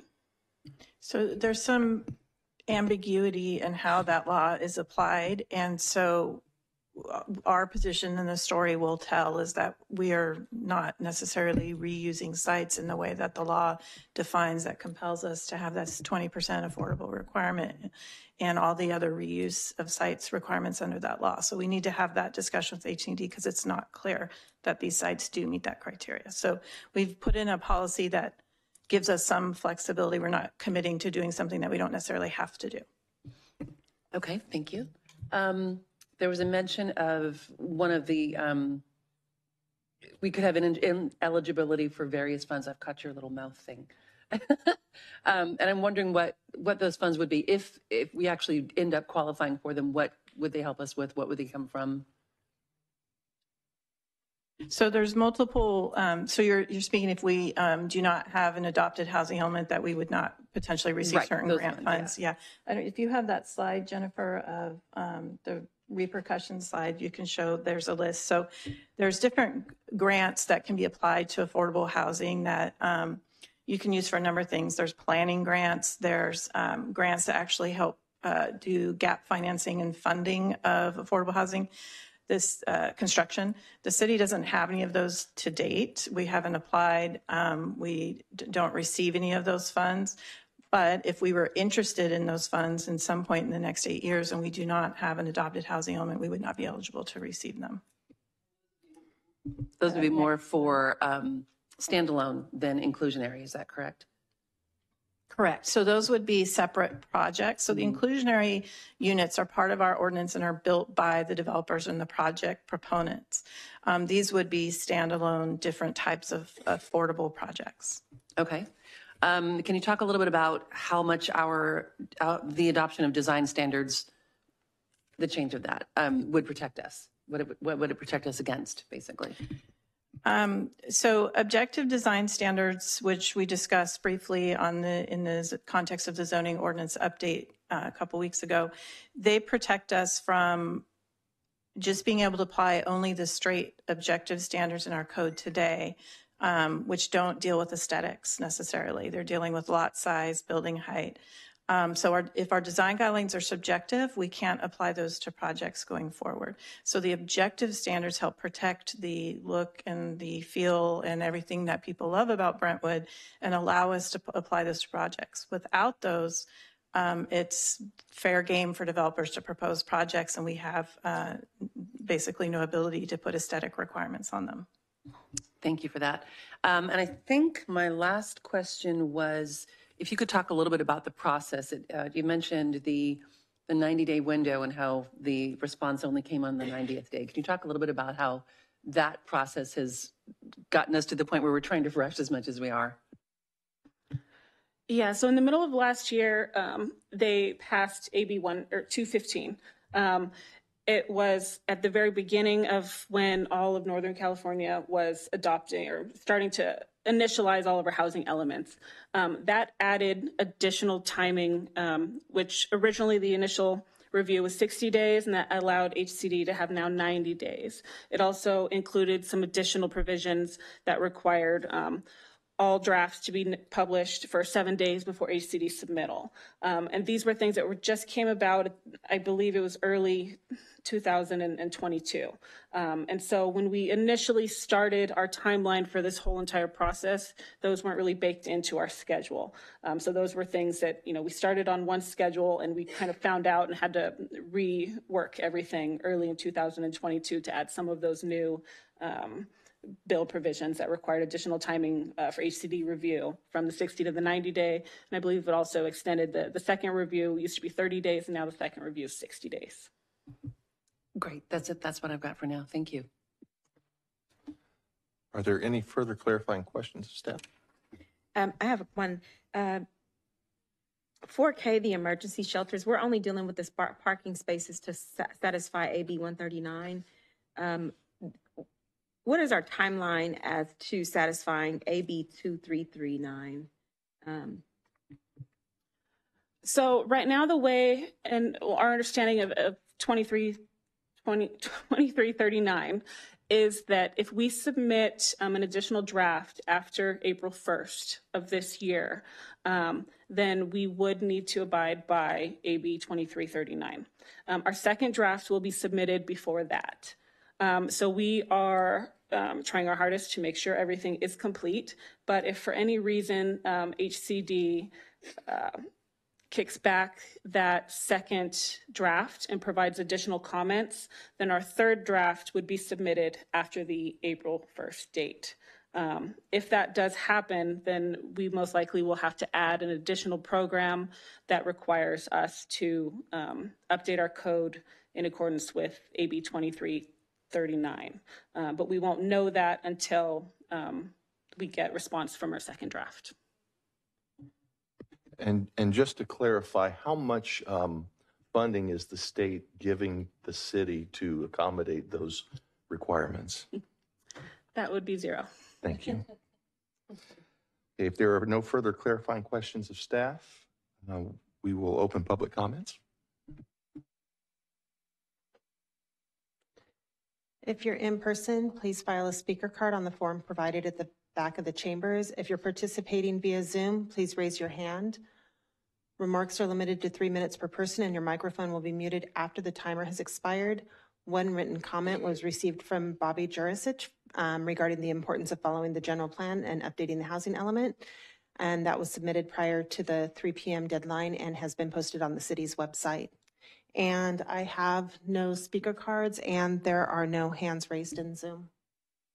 Thank you. At this time, we will close. Wait, I do now have one hand. We raised. will reopen public comments. I'll call on Carolina Villaseca. Carolina, go ahead. Hi, thank you. And this may be just me reading the documentation and not being as familiar with it as other city council members are. But there were several comments made about changing programs to the city. When this happens, are these programs going to come back and the changes detailed out, including scope and cost? Because there's at least 3 that I counted as the presentation was made. And I know this is very complex, but I'm just curious about these. Thank you. Thank you. I have no additional hands raised. Okay, we will close public comments, and staff, if you could address that question. So many of the programs that we are adding tonight, including update our zoning code, our municipal code, in accordance with state law. That is something that we were anticipating having to do. And so a lot of that is baked into our zoning code update. So a lot of those will be coming back with final budgetary review, but we do believe, as we presented, I believe it was the last meeting, that it can be covered under our existing CIP program for our zoning code update for the majority of those programs. A lot of the other programs are actually things that are currently done by staff, our housing staff, and the planning staff that are part of our day-to-day operations. Contacting affordable housing developers, providing assistance for first-time homebuyer programs. These are things that are already being done that we're indicating that we're going to continue. So a lot of these things aren't necessarily additional costing items. They're part of our city projects and city staffing.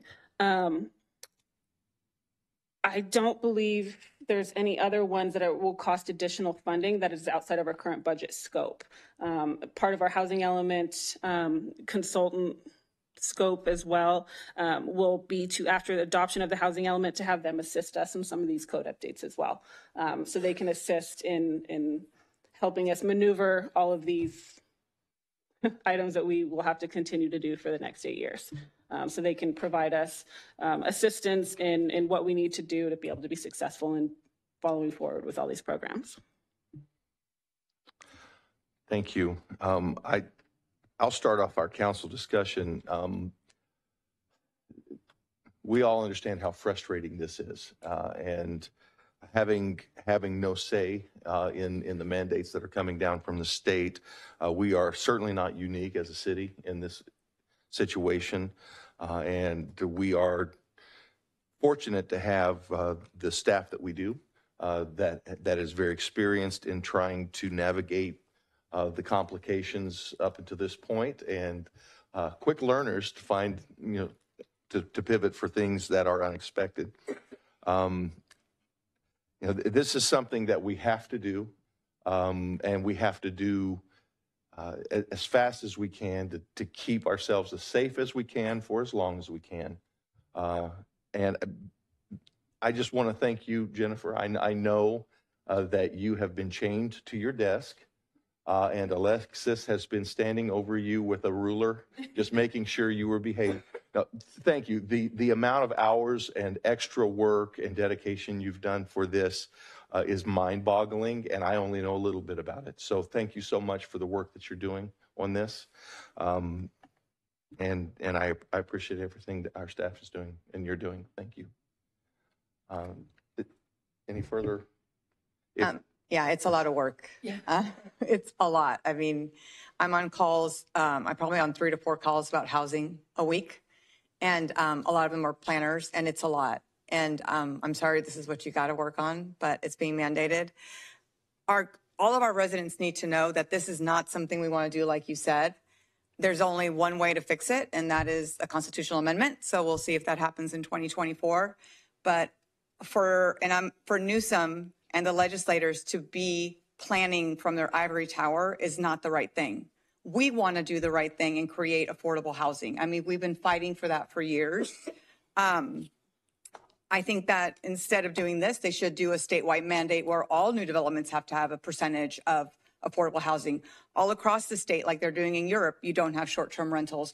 All across the state, you have vacancy rules, because those items are what's taking the inventory off the market and driving the price up. So if residents are upset at this, then we need to do something about it, because as long as we keep voting the way we're voting, this is what's going to happen. And if you think this is the end, this is not the end. There is more bills coming. Wiener just proposed another one yesterday.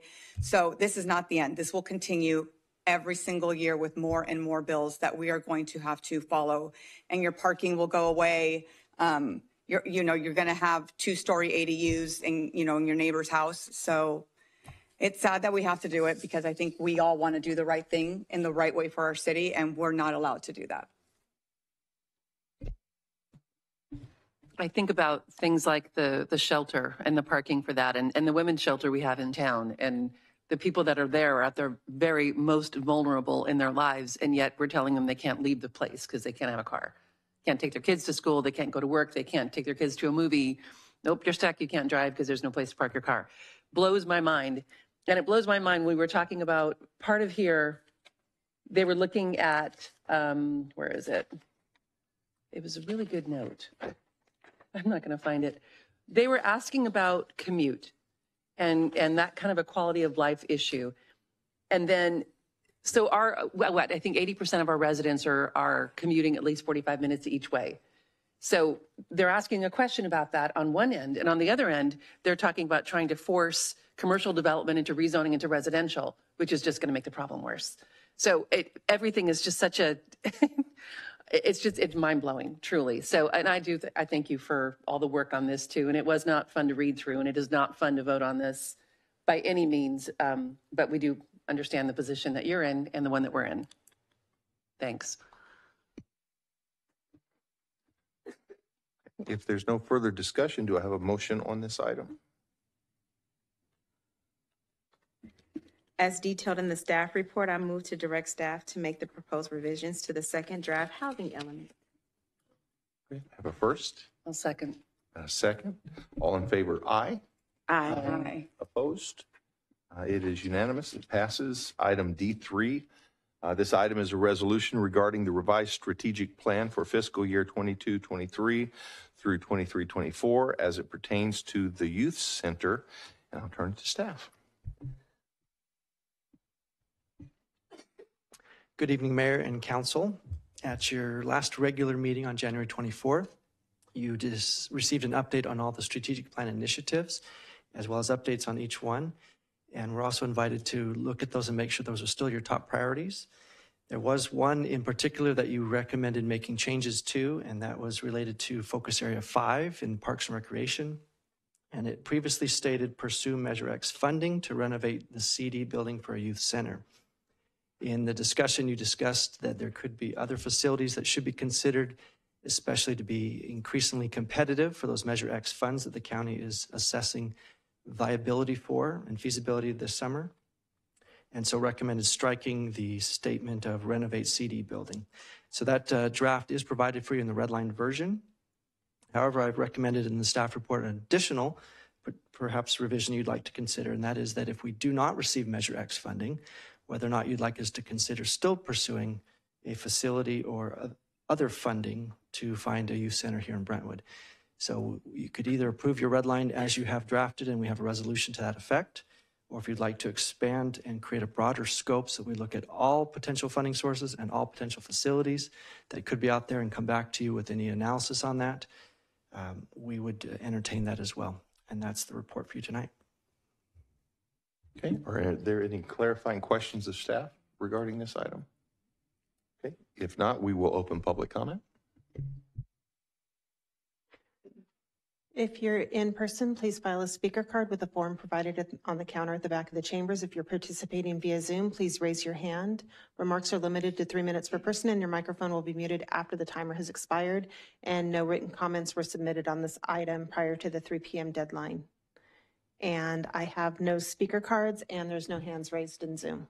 Okay, we'll close public comment, move into council discussion. I think this was something I proposed when we were looking at the strategic plan. about removing certain items, and I absolutely think we need to expand our red line item. I think looking for other sources of funding, but not eliminating the actual potential source of funding that we have right now, would be in our best interest. So I really, really hope we can get a youth center. So whatever it takes to expand those opportunities, I'm all for it. I'm not in agreement right now with expanding other sources. We actually have agreements with our schools where we're supposed to be able to use their facilities. So we actually talked about it at the soccer meeting. We talked about when it was originally the agreements were made, they were made to be kind of like small satellite youth centers. So I think that we have a resource available.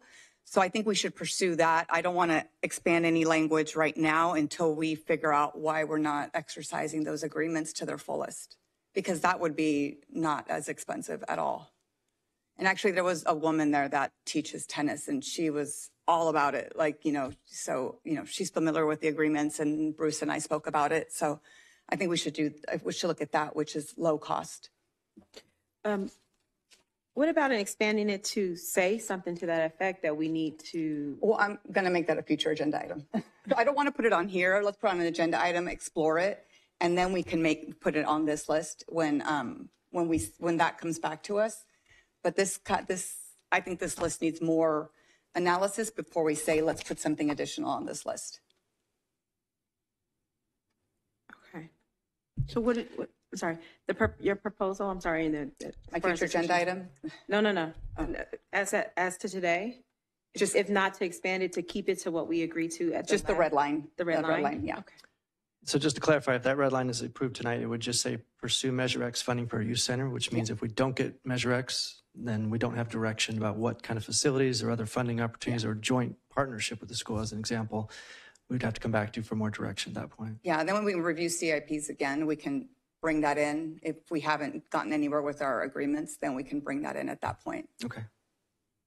There was some discussion about looking at the senior center capacity, the community center capacity, look at all the different programming that we have and mix and match and see if there's other opportunities. And we're prepared to do some of that analysis and see what the cost benefit would look like, the revenue loss, the revenue gain from mixing and matching and finding the best solutions. So we would prepared to include that in the analysis as well, if the council would like to see that.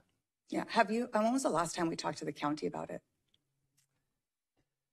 Let's see. Bruce and I spoke with them, 3 weeks ago, and they were open to entertaining touring any other facilities that we wanted to show them. We've not yet scheduled that, and would certainly entertain that yet. They haven't started their formal process yet, but.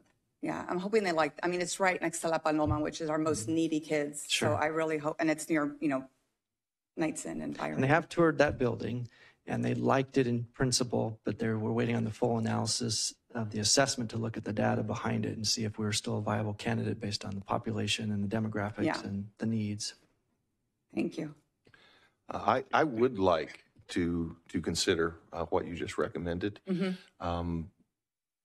Is that part of the red line, what you just said? Like we're just taking out CD building and putting any other locations, right? That's my understanding, but I'm always welcome to be corrected. Well, we're going to try to implement the intent of the council, but the language, if we strike it out as made the motion, the last council meeting would be to just pursue Measure X funding. And I was trying to say, let's keep it maybe a little more open-ended, joint partnerships, maybe other funding opportunities. We don't have a lot of discretionary funds, but we would pursue whatever opportunities would exist and make sure we find a good working facility that would qualify for a youth center. If it's a satellite locations, if it's joint partnerships with the school districts, with churches, with any other city properties, finding the best uses and maximizing the capacity of all of our potential facilities. I would like that to address that in this motions. That way we don't have to come back for that process. I would agree, and I would say that this has been something that's been discussed for so many years, and we haven't found the funding and we haven't found the site yet, but we're looking under every rock trying to figure this out because we all want this to happen. We just need it to be not only something that we can invest in initially, but it's got to be operationally speaking something we can sustain over the long term. Otherwise, it ends up closing, and that's not going to be any good. So there's a lot we have to look at here.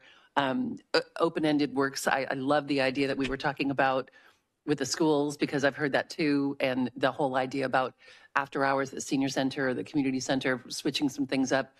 We've got a lot of creative people. I think we can work something out with that. So I'd like to see that open too. And yeah, in addition to what you just said, instead of striking the CD building completely out, can we just, the CD building plus other facilities? I mean, we're ruling out a building that could viably work. May not be the best, but it may be the most economical. So let's leave it in there in case it does end up working out. It's not going to hurt us to leave it in the system. Yeah, I think the intent of the council was to keep the CD building in play, but to also look at other facilities. And so it was recommended to strike it, but I'm recommending maybe keeping it a little more expansive. All facilities, any financing, whenever we can find it, and we'd come back to you for direction on that. All facilities, including the schools, right? Schools, churches, privately owned. Yeah, everything. I think that would be good. So we don't have to come back. It's open-ended, and we can keep this going instead of it deading and having to figure it out later. Yeah, and we previously had a youth center focused ad hoc committee from the council, and that could be something that could be entertained again if we come up with some analysis and have several different scenarios, maybe bring it before an ad hoc committee if the council would like, and work through some of that and then bring it back to the full council, or bring it back to the full council and have you all weigh in on it as well. Or send it to the Parks and Recreation Commission too as another option, and have them vet this and then provide a recommendation to the city council. So lots of options. Do we have a motion? So as detailed in the staff report, I move to adopt the resolution approving and adopting the revised City of Brentwood strategic plan. Second. Forgive me. So we have two sets of changes in the staff report and then in the just the red, just this one, the strike through on to renovate CD building. We're taking that out so that they can look at any location with Measure X money right now. And if we don't get the Measure X money, then we'll figure out what else is possible. But let's pursue that first, is what I thought we were saying. So not including the more expansive language that's found on page. Okay, I'm just wanting to make sure I've got the motion down right on page 405. Okay. And yes, second agrees. I'm sorry, I'm not clear on what is I thought the motion was for the expansive. So what exactly can you read what? Pursue Measure X funding for a youth center. So I was thinking we pursue Measure X first, because right now we don't, I mean, it's a pipe dream to think that we have funding. We don't have it right now. So I would like to pursue this full force. And then my agenda item coming forward is going to be this in the same time doing concurrently the agreements with the schools. But that's a separate thing. It's not with this one.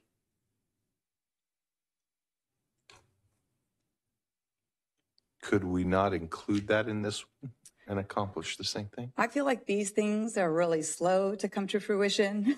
And I would like the school one to be a standalone. Like, let's try to move that faster if we can. Because I feel like a lot of these on the strategic plan kind of. They have their own schedule. Yeah. Is there a way to? Yeah, the Measure X, for example, the council gave direction January of 2021 to start working on Measure X funding. And this has been a longer process than I think even the county has considered. They lost some staff at the department who was managing it. They needed to hire some additional resources. In fact, they went out for an RFP and didn't do it correctly, and now have issued a second time RFP to bring in a project manager to manage that whole Measure X analysis. So it is taking much longer to get even Measure X funding. That's why we're recommending open up a little bit more. Schools could be included in that already. We would certainly entertain all options to find the right source, and that could speed this up. If we just wait on Measure X, this could delay this further. So my question is, because I agree that we need this as fast as possible, would it be the fastest process for us to include all of that in this motion and just, not hindered by Measure X, but. Yeah, and we have MOUs already in place to work joint space, and Bruce can elaborate further on that even now, that will look at all of the potential facilities for a youth center, including with the school district. So that can be done How do we now. get that to come back as an agenda item so that we all understand the MOUs? Do you have to do a separate agenda item or we can either including send it in it to you this? directly, or we can put it on a future agenda so you can see all those MOUs and what those joint use agreements spell out. But in that case, it does seem like it should be a separate, because then it also then that public comments will be specific to it? Correct. Because there are a lot of people that have been Public following will this be process. expecting it, school will be expecting it, and they can participate in that as well. That way they can all partake. Okay. I mean, I like the No, I both. totally understand. My goal is just to get it happening as fast as possible. Yeah. So if that's the best way to do it, no objection here. Okay, so we have a first and a second. So we do have a first and a second. All in favor? Aye. Aye. Aye. Opposed? It does pass. Okay, moving into item D4. This item is regarding City Council Administrative Policy Number 110-1 as it relates to the procedures for the adding of future agenda items by city commissions. Staff. So this staff report is in response to Vice Mayor Meyer's request to ensure that we had the Planning Commission have a clear understanding and that staff equally had that same understanding of how the future agenda item request procedure would work. We have made sure that staff all understand it, and we want to then follow up with this direction tonight to ensure that not only the Planning Commission understands it, but all city commissions understand that they can make a future agenda request as long as it's consistent with the responsibilities and scope of that commission as outlined in the municipal code. And so we've presented in the staff report the following ways that you can add a future agenda item and how we make sure that the public is aware of it through that two-step process. And that would be considered immediately, effective immediately.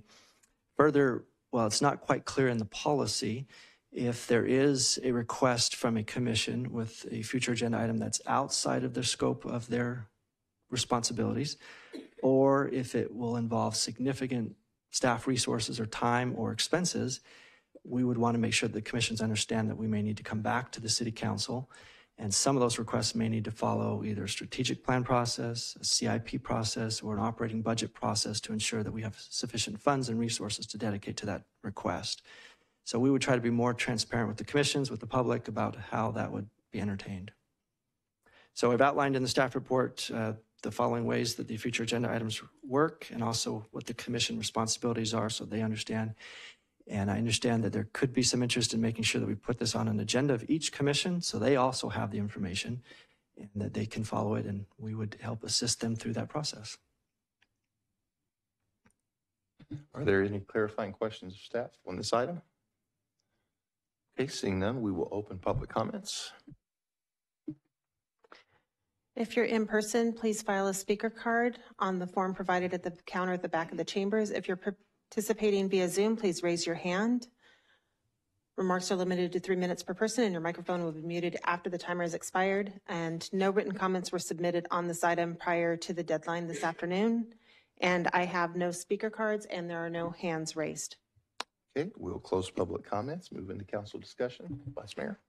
Thank you. I brought this up because having watched planning commission meetings regularly, I was seeing that some planning commissioners were bringing things forward without seeing them return as an agenda item. And so in discussing this, sometimes that was happening because it wasn't in the purview of the commission that it was coming to, that it was something like Tim was saying, that it would have to come back to council, whatever. So I wanted it to be a clearer process for all of the commissions, but I also want, now that we're clarifying this and it's, you know, in a much more understandable language, I would like to see all of the commissions have this added as an agenda item to their agenda so that they can get a clear understanding moving forward, and also make sure that it's communicated with them when it isn't in their purview, that this is not something that you can, you know, council can address this or whatever, but it's not under the purview of planning or whichever commission we're talking about.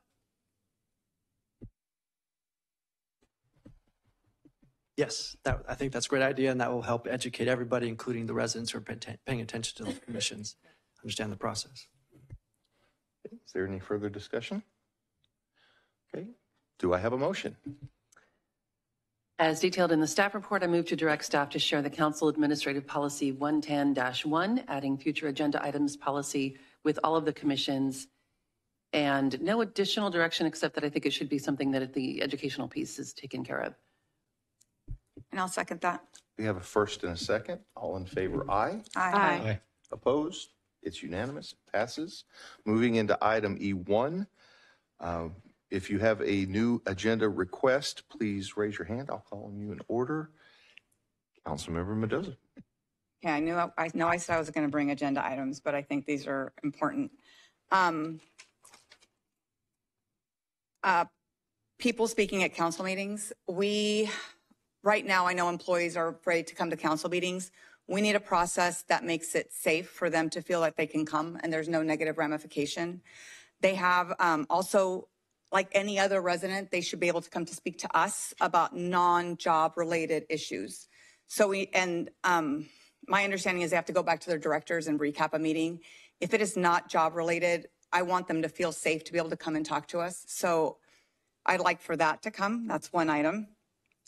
We talked about the agreement with the. Just one quick, you want a policy that would. I think we need a policy because my understanding is they are afraid to speak. Okay. And we talked about the mutual agreement with the schools on using their facilities.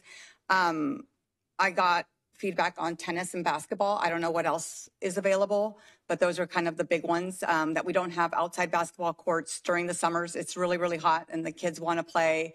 So maybe if we can figure something out on that, that would be great. And the tennis courts, my understanding is that the wait list for tennis during Park and Rec summer is about 100 kids. And our high schools have tennis courts that they don't use all day long. So maybe we can get some classes scheduled there as well. I know that we're working on a new locking system at Liberty, but I think you said that. So as soon as they get that done, maybe we can, and that will open up stuff for the youth to do, more activities for them, which would be great. I know we had talked, and this is kind of like I'm looping back. We had talked about scholarships for Park and Rec. I don't know where we are on that, but if we could get an update on where we are on the scholarships, for, and how do we get the information out there? Like, do more kids, how many have we given out the last, like, maybe few years? And how do we get more kids involved that don't have the resources? This one is, I've been thinking about this one after my conversation with the president of the Earthquakes.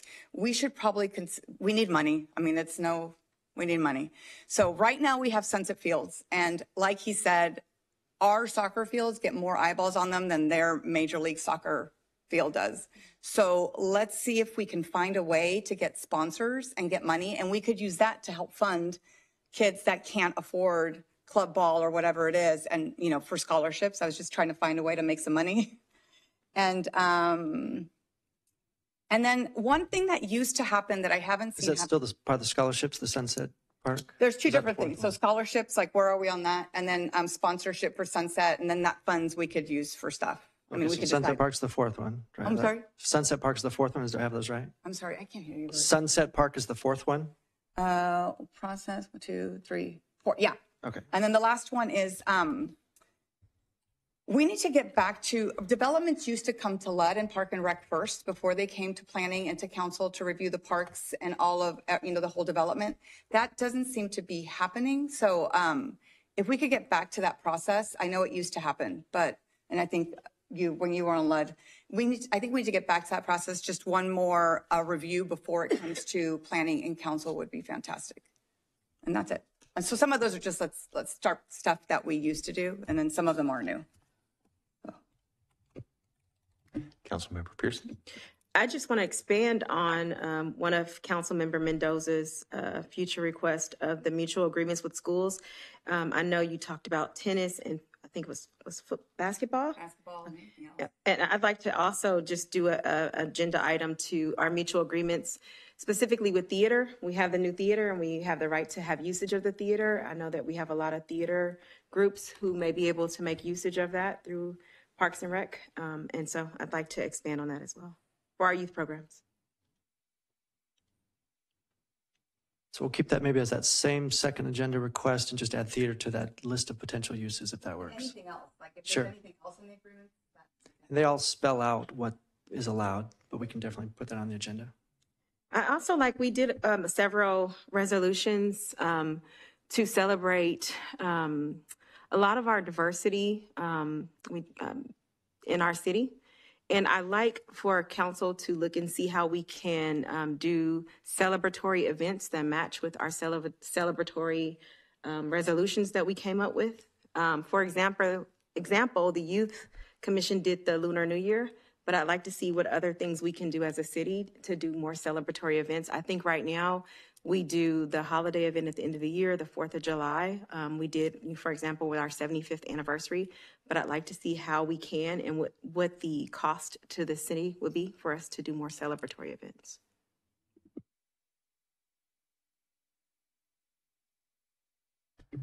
So we have a policy that outlines when we do those proclamations. Is that what you're looking to maybe review and then add any additional Yes. concepts to? Okay. Yes, thank you for clarity. Perfect.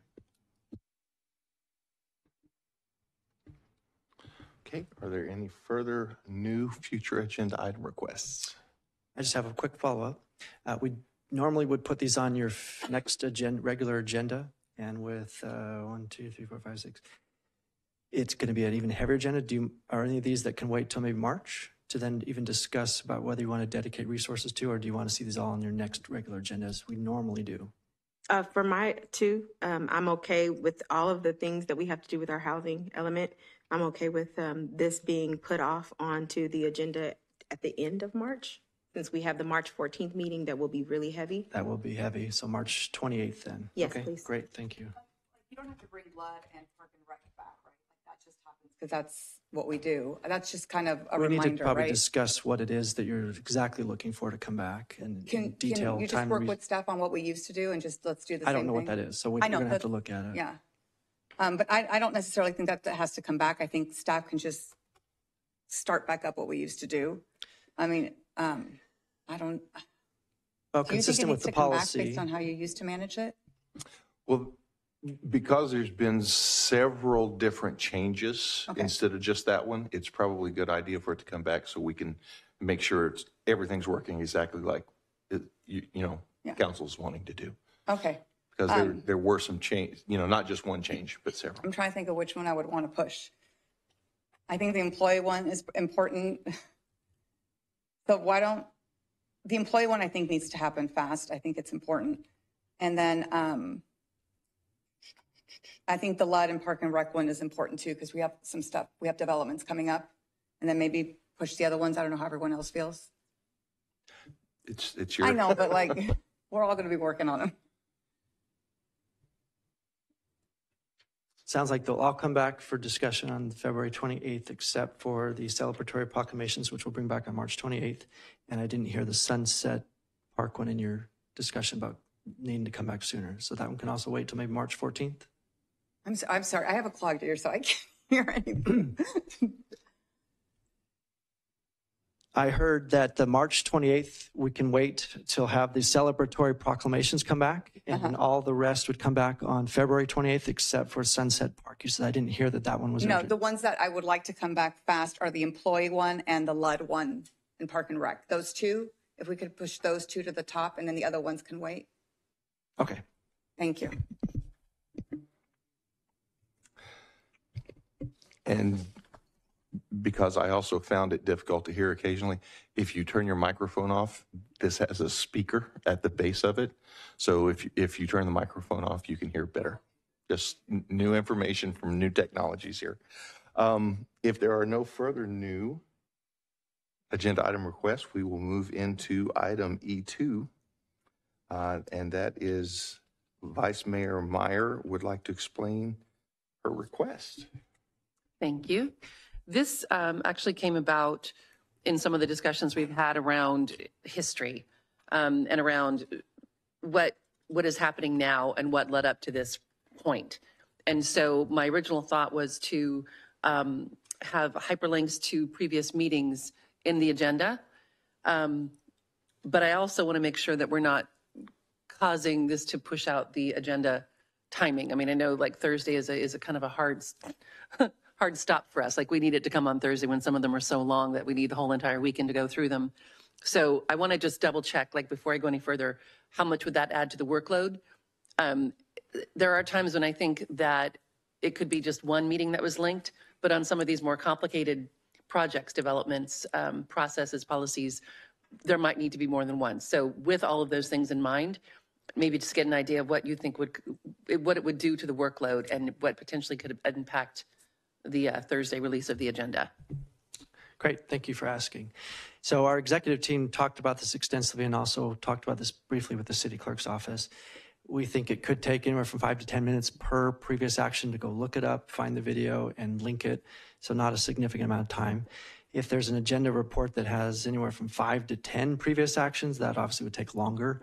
We have some other things like some of the Cal Ranch recently came back, had probably 20 previous actions because of all the iterations over all the years. including all the different planning commission iterations, that one would take substantially more time to link all those hyperlinks to every meeting.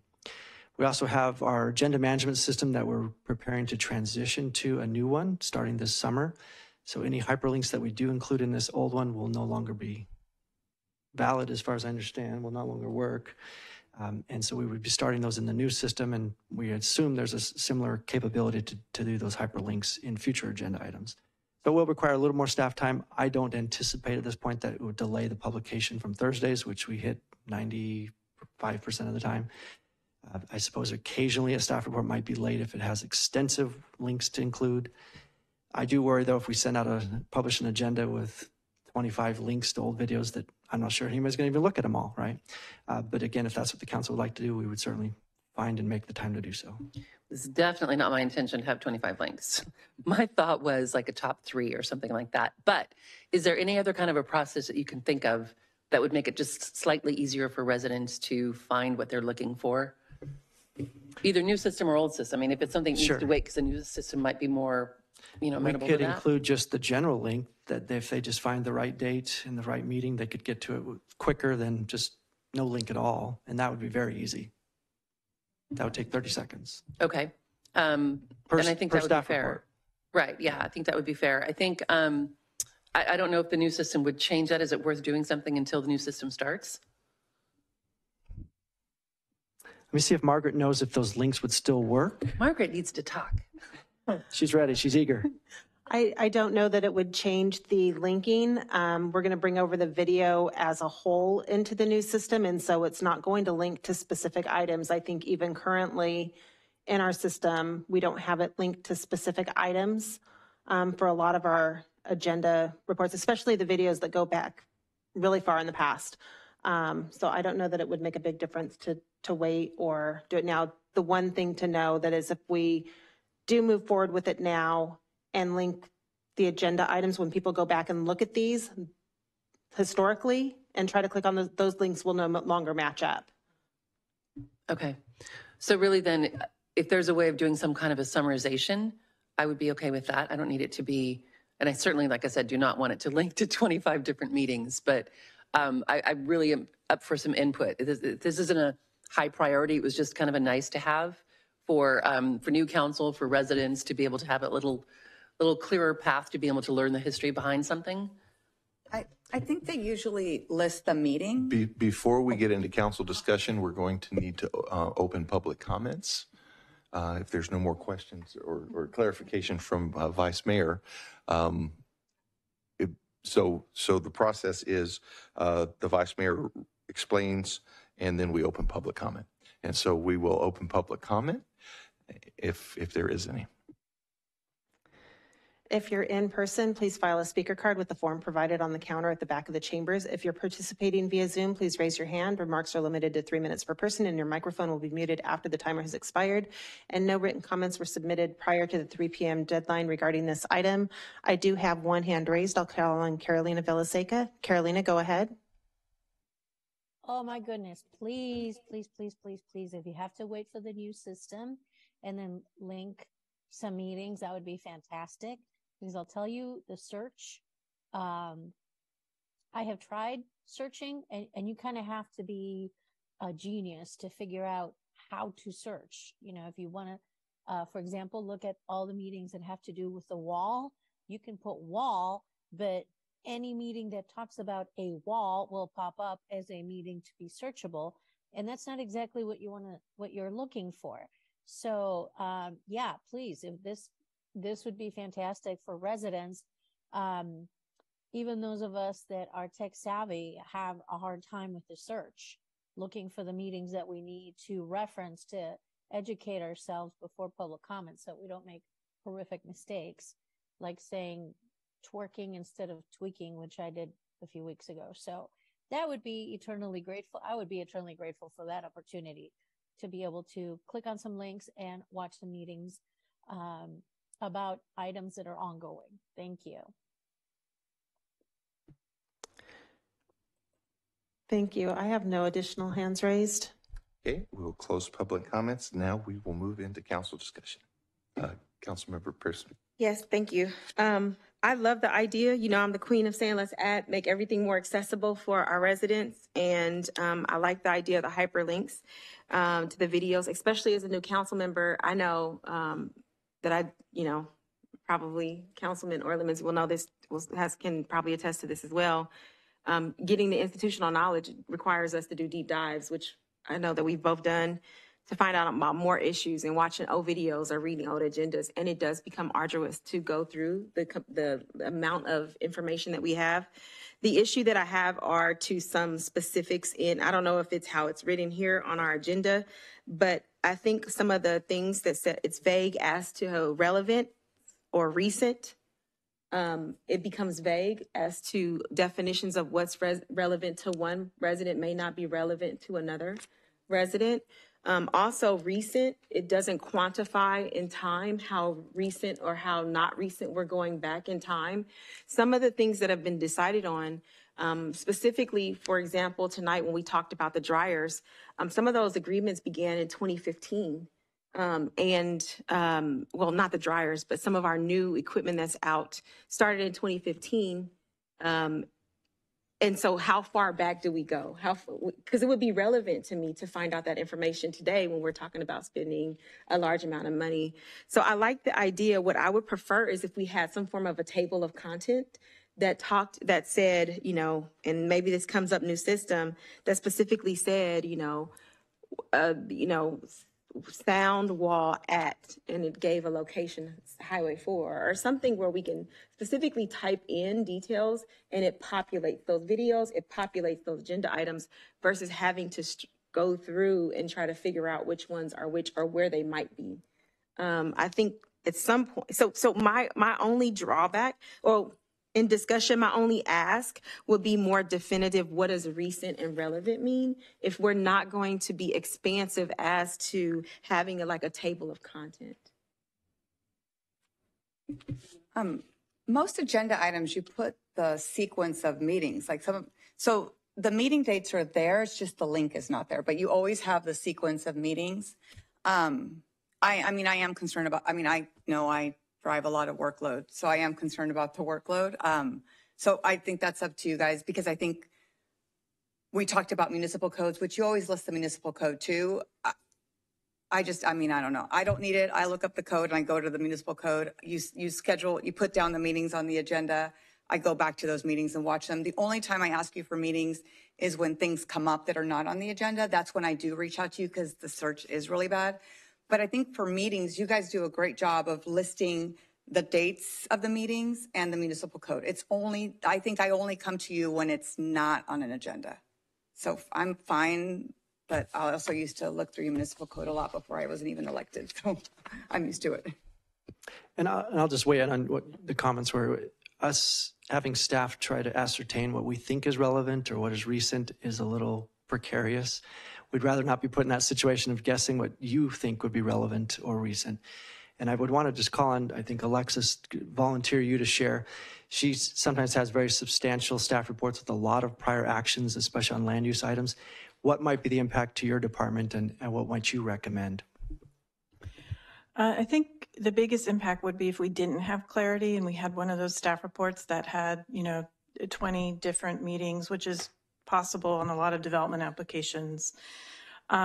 That's what would create staff time, additional staff time, is just trying to figure out, we don't want to be accused of hiding it. So once you start putting the links in, if you only put some in and there's no criteria, we wouldn't want to be accused of hiding the ball or, leaving a link out because we didn't want that meeting to be, so that's what would create the most time, is just trying to figure it out. If there were explicit criteria, it would be really straightforward every meeting on what to do, whether it's the one link to where all meetings can be found on the website or the last 5 meetings, or, if we had some criteria, I think it wouldn't be a great burden on staff, but not having criteria, I think, would just require more thinking, more time. So I like the idea of a link to the summary on the site, if that's what you're talking about, which would have everything. So yes. link to the main page that all agendas, whatever date you want to find, can be found. That would be the easiest and most straightforward. One link and just look up the date.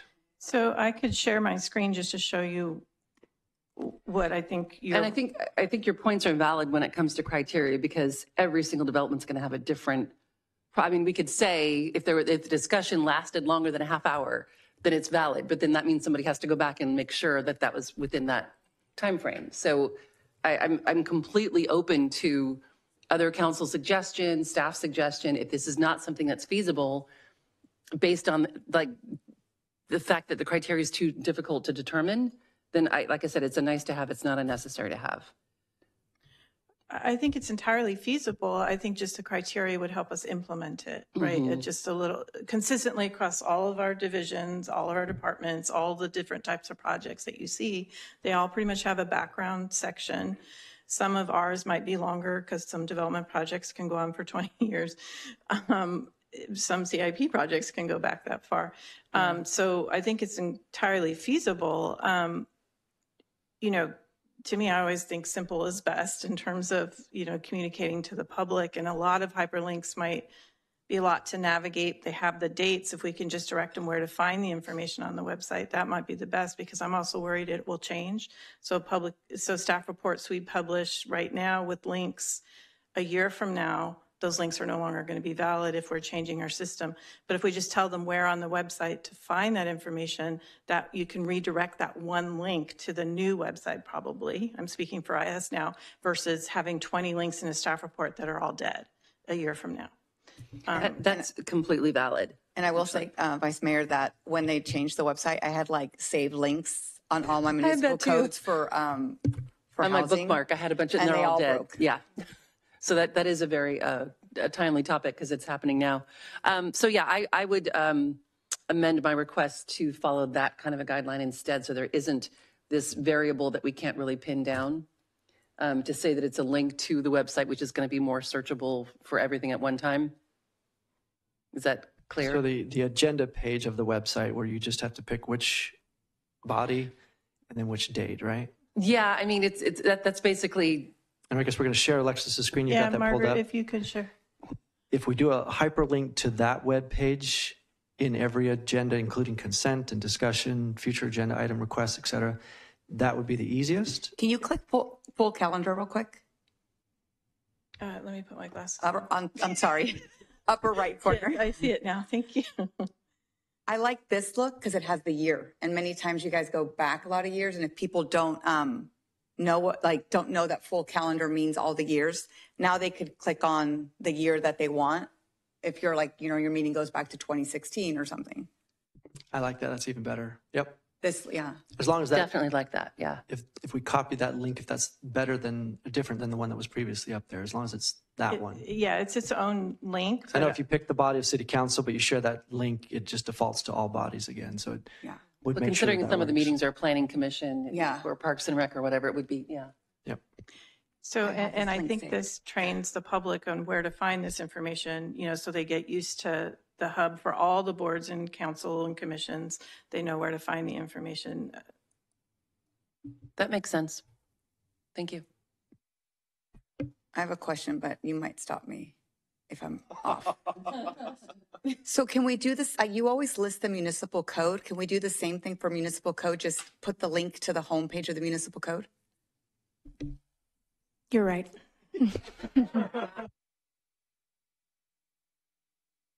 So if the topic is hyperlinks, I can't amend that myself right now either, huh? Staff was very responsive to your specific request in the agenda item. But if you want to discuss that at a future time, we're more than happy to, of course.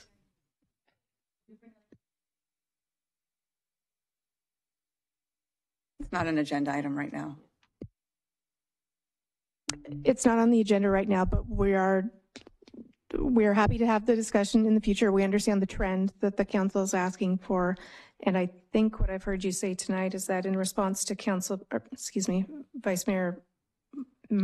Vice Mayor's request, you'd like the motion to be that you would include a hyperlink to the general meeting calendar in the full calendar view for this particular request. Am I understanding? That is correct, and I would make that motion. What she said. And I'll second. We have a first and a second. further discussion? Okay, all in favor? Aye. Aye. Opposed? It's unanimous. Okay, moving on to item E2.2, future agenda item request from Councilmember Pearson for City Council discussion of and possible direction to staff related to the research of the former REI tenant building located at 2475 Sand Creek Road, Brentwood, to be used as a possible location for a youth center. Councilmember Pearson.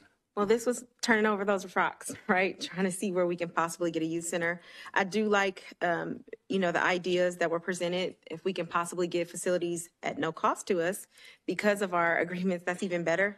So this was just trying to find out some research. And I think I'd probably rather redirect attention to those free sites now that we've talked about them. So, yeah, that's pretty much it. Okay, does staff understand that? If you would just want to withdraw your request, but I will just give you a brief update. We are often trying to find tenants for that site. Had a recent conversation with the property manager, and they shared that they're currently working with the prospect. So that is exciting news. They say that every now and again, and we hopefully one lands and signs the dotted line, but so that facility may be taken anyway. But appreciate the consideration that if we can find other sites that work better, we'll keep focused on that. So I'm happy to withdraw. Can I ask a quick question? And I think that site had the challenge of there's liquor licenses within a certain amount of feet. And that's against our code. I was thinking about that when I was looking at it. Well, if the request has officially been withdrawn, then I don't think we need to get any further into the issue.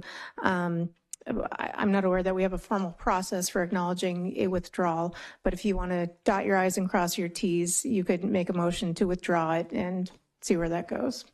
I'd like to make a motion to withdraw my request. I'll second that. Okay, we have a first and a second. All in favor, aye? Aye. Well, that's unanimous. For you, Katie. Okay, we'll move on to item E2.3, future agenda item request from Mayor Bryant for City Council discussion of and possible direction to staff related to the possible speaker series for and featuring seniors and residents of the city. And in order to explain this, part of the motivation has been, over the years, I have met some of the most amazing, profoundly influential people that live here in our community, many of them in the senior community, but not all. One of the examples was Mr. Arnold from our recent council meeting, celebrating and receiving the acknowledgement for Black History Month. I would love, personally, the opportunity to sit and hear experiences, life stories, ask questions of individuals of that caliber.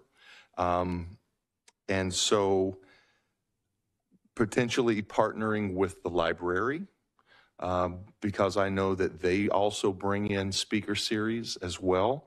I don't necessarily want to put a heavy load on our Parks and Recreation staff, but this is something I think that all of our community could benefit from, and maybe, twice a year, not something that's an overload, but maybe bi-yearly, we could have this opportunity to be educated and speak to, and not necessarily just limited to our residents as speakers, but focus on our residents. And if there's someone that lives in a contiguous community very near to us, that is extremely historically influential, and I just, one of the things that we are losing very quickly are the ability to listen to the people that were there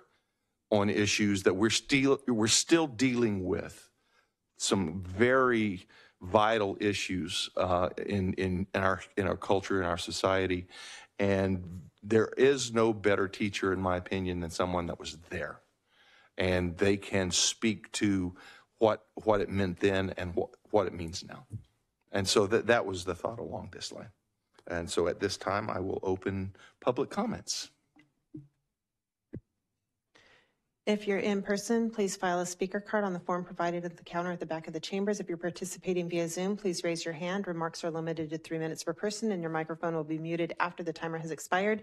No written comments were submitted on this item prior to the deadline today. And I have no speaker cards, and there's no hands raised in Zoom. Okay, at this time, we'll close public comment, open council discussion. I've always had this, I mean, I've worked with older adults for a long time, and I've always had this fantasy of bringing people exactly like what you're talking about into the schools, into the social studies and the racial equity classes and the science classes and anything that someone could speak to and teach. Now, I'm not on the school board. Maybe I should have run for that. But I do love the idea. And I think the 75th anniversary is it's actually a good time to launch something like that. But I would say maybe this year, since there's so much going on, just one. I love the idea of partnering with the library. I think that's fantastic. I mean, I think you could invite other parties to take part and help with the planning. It could be something that the library owns, but I do like the idea. I think it's fantastic. I've always thought like Vietnam vets who lived through it, the ones that are willing to talk about it, that haven't, been experiencing PTSD, would be a really wonderful way for kids to learn the reality of it. Maybe not the real young ones, but the ones who could accept that. So I don't know how much time and investment something like this would cost, but I do have to say I love the idea. I agree with our vice mayor and our mayor. I think this is something that when I talk about celebratory events, I think that this aligns with it. I loved hearing Mr. Arnold speak. I was so excited. I think I was back here by Councilmember Mendoza saying, I went to Tuskegee, and he's talking about the Tuskegee Airmen, and I wish all of our students can know about that. And then also listening to Barbara Guise talk about the history of our transit and how she started things. I was moved by hearing her speak. But I think also, there's something to learn from our residents who went through something, whether it be a speaker series on Black History Month or the experience, or Holocaust survivors or veterans, or just, all kinds of things. But I think also our youth could be a part of this speaker series. I'd love to see this be something that, I don't know if this goes beyond the scope of what you're thinking, that we partner with our senior center as well. But also our youth commission. I heard one of our residents, a young lady who is now at Heritage, but was at Adams at the time, speak in front of a crowd of over 80 women in Atlanta from Brentwood on women's empowerment. And she was so phenomenal that I was so proud to be a Brentwood resident hearing this 14-year-old young lady, Ms. Farinas, talk about women's empowerment and the nonprofit organization she started to help underserved communities in the city of Brentwood. So I love this idea, and I thank you for presenting this because I think it just expands our inclusivity and our diversity as a city. So thank you, and I support it.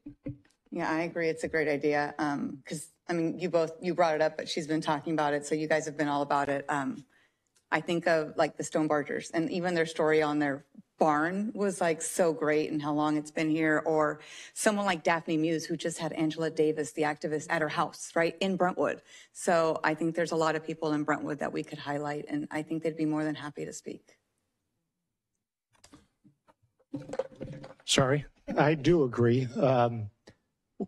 As far as educating or teaching with police academies, we went as far as taking academy classes down to the Museum of Tolerance. And I think some of the most impactful information they gathered was listening to those Holocaust survivors, listening to people that have actually already experienced it. And you can't get a better education than that. It hits right to home. So thank you for bringing it up. Well, at this time, do I have a motion?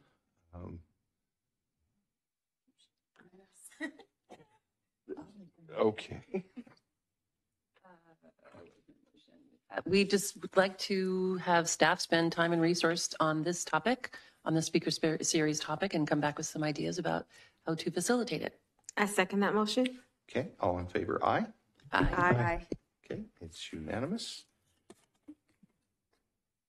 Okay, and I just have one more motion, but before we do, I would like to adjourn tonight in honor of Barbara Guise. The list of accomplishments and the many years of dedicated service to our community was very abbreviated. There's almost no way to list everything that she's been involved in. She had the Health Hut downtown for many years, several other businesses in town. Just a wonderful person and representative. And she was one of the very few women mayors in Contra Costa County. So she was definitely a groundbreaker for many different areas. And having had the opportunity to work with her on Tri-Delta Board for a few years now, she is in her 90s and is as sharp as any of us. And so it's just a joy. So if we could dedicate this adjournment in honor of Miss Barbara Guise, I would greatly appreciate it. Do I have a motion for adjournment? Motion to adjourn. I'll second. Okay, we have a first and a second. All in favor, aye. Aye. We are adjourned. Thank you.